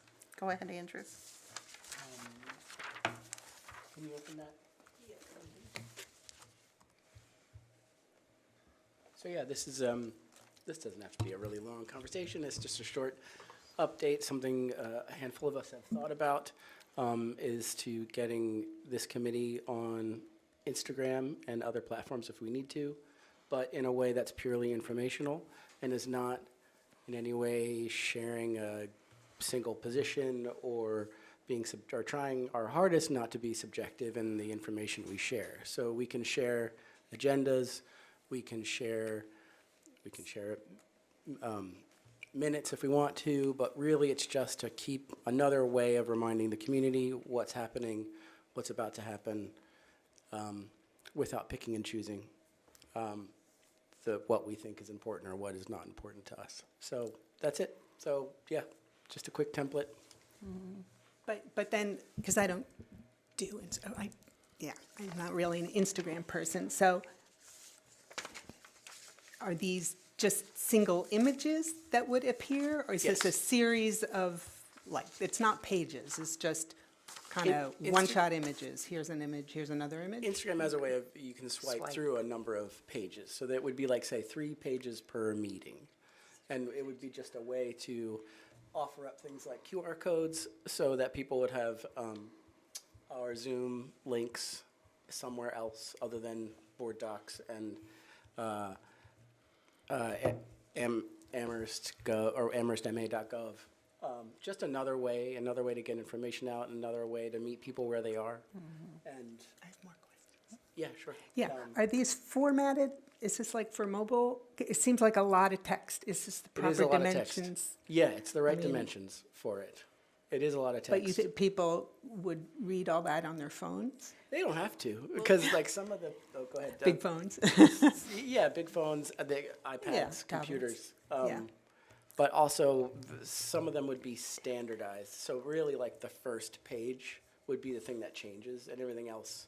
Like the current meeting, the upcoming meeting? Exactly. All right. I have some comments on the text. Can I just send those to you? Oh, sure, please. Yeah, this is just all draft, just to sort of Okay. throw it up so that we could have Great. something to look at and talk about. Cool. Deb? Yay. So we could have used this weeks ago, but that's not Andrew's fault. He had it ready weeks ago. Just things like, I am confused. What exactly are you voting on? Or when is your hearing? So just an opportunity to get information out to the public for anomalous things or normalized things, or this is our annual calendar. I'm just so excited to have an opportunity to reach out to the public without asking our admin to do it. I actually had a quick thought that maybe when we talked about this, I said, let's just make it my email, but maybe we could do a general. We could do a general email, or we could ask for a specific email to be set up for whoever manages this. But I'm just, thank you for putting this together. Sure. One other thing I would add, and I know you have some comments, I would always turn off commenting, so we wouldn't have a dialogue going on underneath these posts. But we would be able to, we would offer up direct messaging from anybody in the public who wanted to send us a message. We would just have to make sure it becomes part of, public record for every meeting. Thank you, Andrew. Laura? I love this. I'm so excited. I'm Gen X, though, so I do look at Instagram. I was wondering, you would know this way better than I, but is there a way to, I know it can go straight to Facebook because it's all meta, but like, honestly, we're trying to get like Gen Z involved, right? We're trying to get everyone in the community involved. So I feel like maybe we need to move into Snapchat too. I'm just saying, I don't do Snapchat myself, but I'm very well aware that Instagram is now for old people like myself. Sure. And Sarah, I was going to just... Facebook is for even older people. Yes, like well, that's, me. I also, yeah. No comment from that Gen Xer over here. Yep. But I will say that, Sarah, when you were asking about the way that it looks on Instagram and the text, so there's 2 things you can do. You can have a square that has words on it with a few words, and then there's a place that we could put, or Andrew could put, or whoever, can put details in the comment area, even though you can turn off commenting so that no one else comments. It's like a description. Right. And so people are used to reading that, like, and there's also like a way to put a link at the very top so you can link to the district webpage. There's like all these, the ways that these things interface with each other. So Thank you Sure. for doing this, and I think it has to be maroon. No. Because I I'm just know, kidding. I like but this. Oh, Amethyst Brook is gonna it's be our purple. I just wanted it to be the bright. district I'm tired of colors. maroon. I mean, like the district colors. I don't know. I- I'm not like pro maroon. I'm not anti maroon. I'm just saying. I mean, I like all color. I But hear you. We can have a separate vote. No, I'm kidding. Yeah, go ahead. Yeah, this is great. It'll be exciting. I wonder though, has anybody talked with the administration about whether we can use Parent Square? Because that is right into parents, I mean, onto their phones. This could reach a wider community. Only caregivers are going to see Parent Square, right? Other people can see this, but is there a way for the school committees to just regularly submit information to share with parents from the committees? It's like our next meeting is on this date, and I think it's a yes and. Like, I think Parent Square, sure, as a parent of 2 in the district right now, Parent Square can get pretty crowded. Just the amount of times I want to go check it because there's a new announcement or something like that. And if you're not a parent and you're in the community and you really are interested, you will miss all right, that. I said that. It's not an instead, it's an Right, and. right. But my question was, has anybody talked with the administration about whether school committee could I'm happy to look share to ask information out that questions, way? unless- Okay, thank you. I have a little experience with this, and I think it's really hard. One reason I believe our central office staff is because it actually is really hard. I've sent things a month ahead that haven't made it onto Parent Square until midnight the night before, and with all good intention, but there's several processes for review, et cetera. This would be something that is ours, and so, then we don't have to have that review, and I can send you a graphic for a subcommittee meeting coming up, and it can be posted, without as much red tape as needs to happen for the district. So go ahead, Laura, and then Deb. Andrew, how much work is this going to be for you to do? It's not much. It's fine.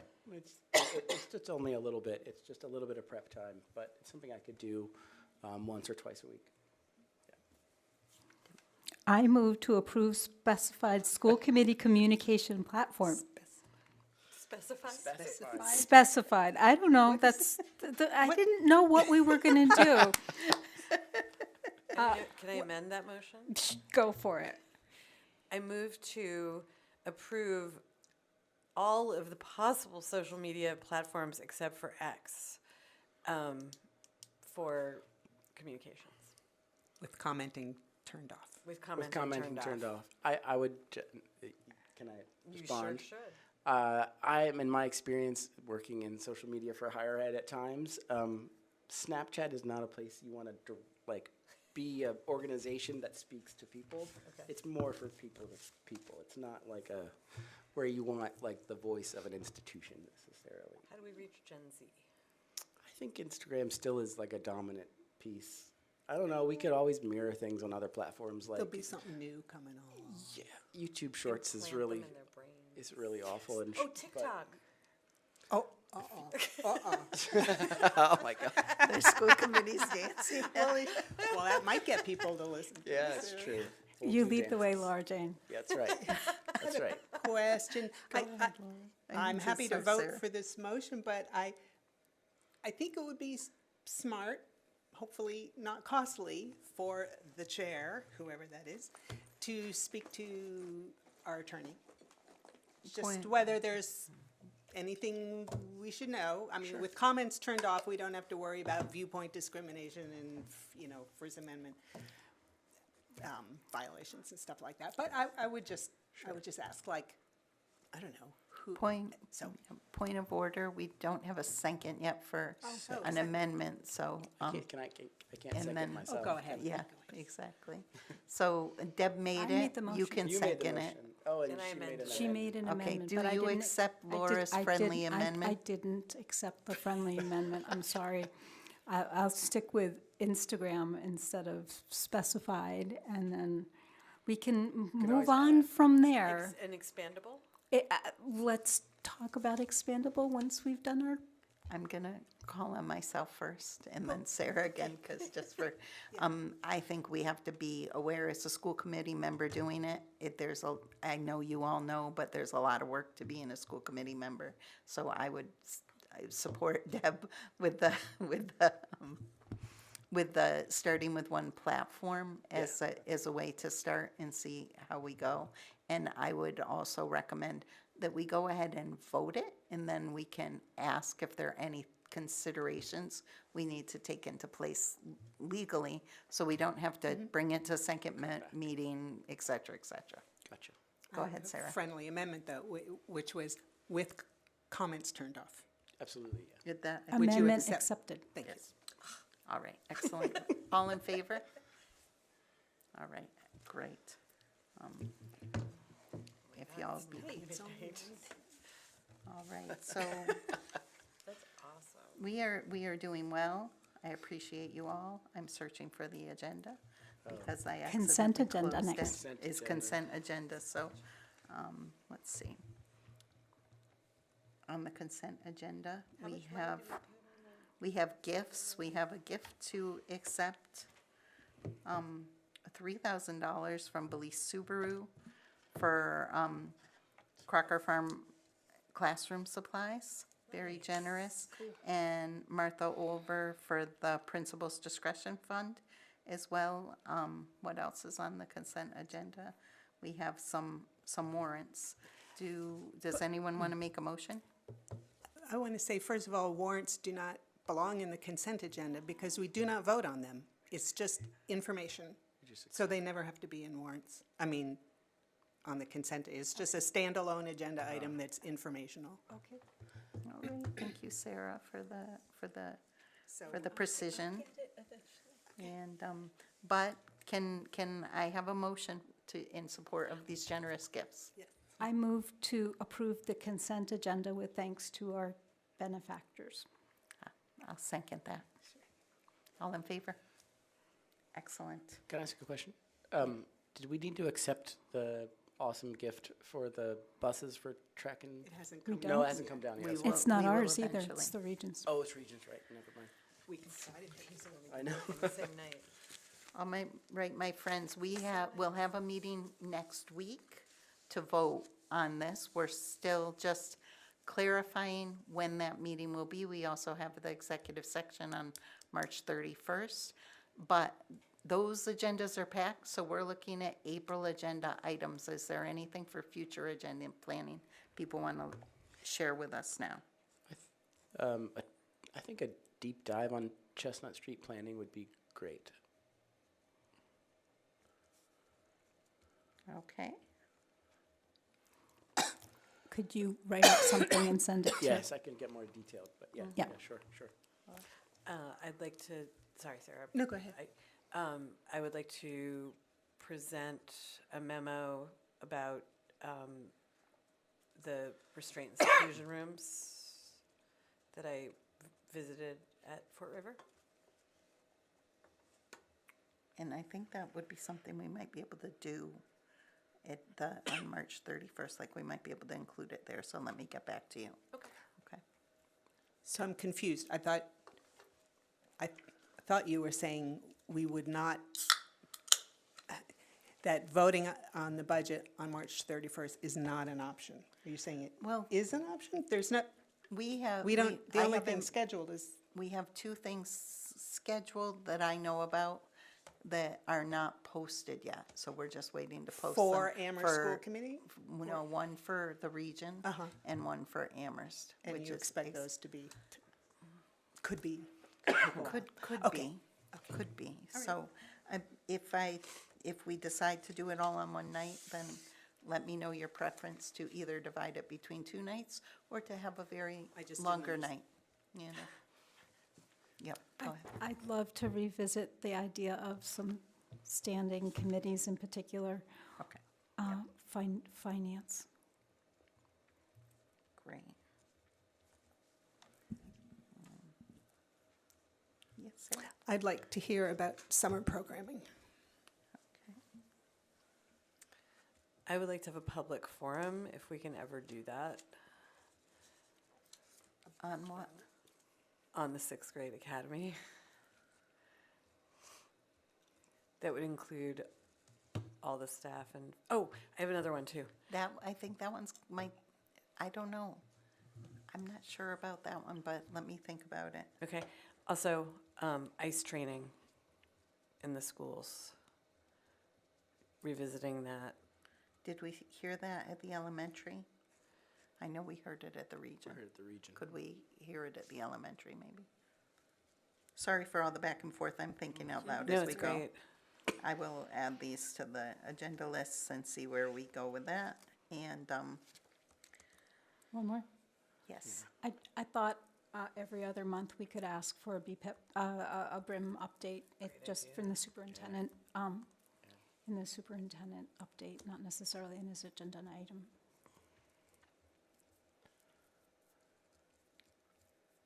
Give me one sec, Sarah. I just want to make sure I don't get that wrong, because,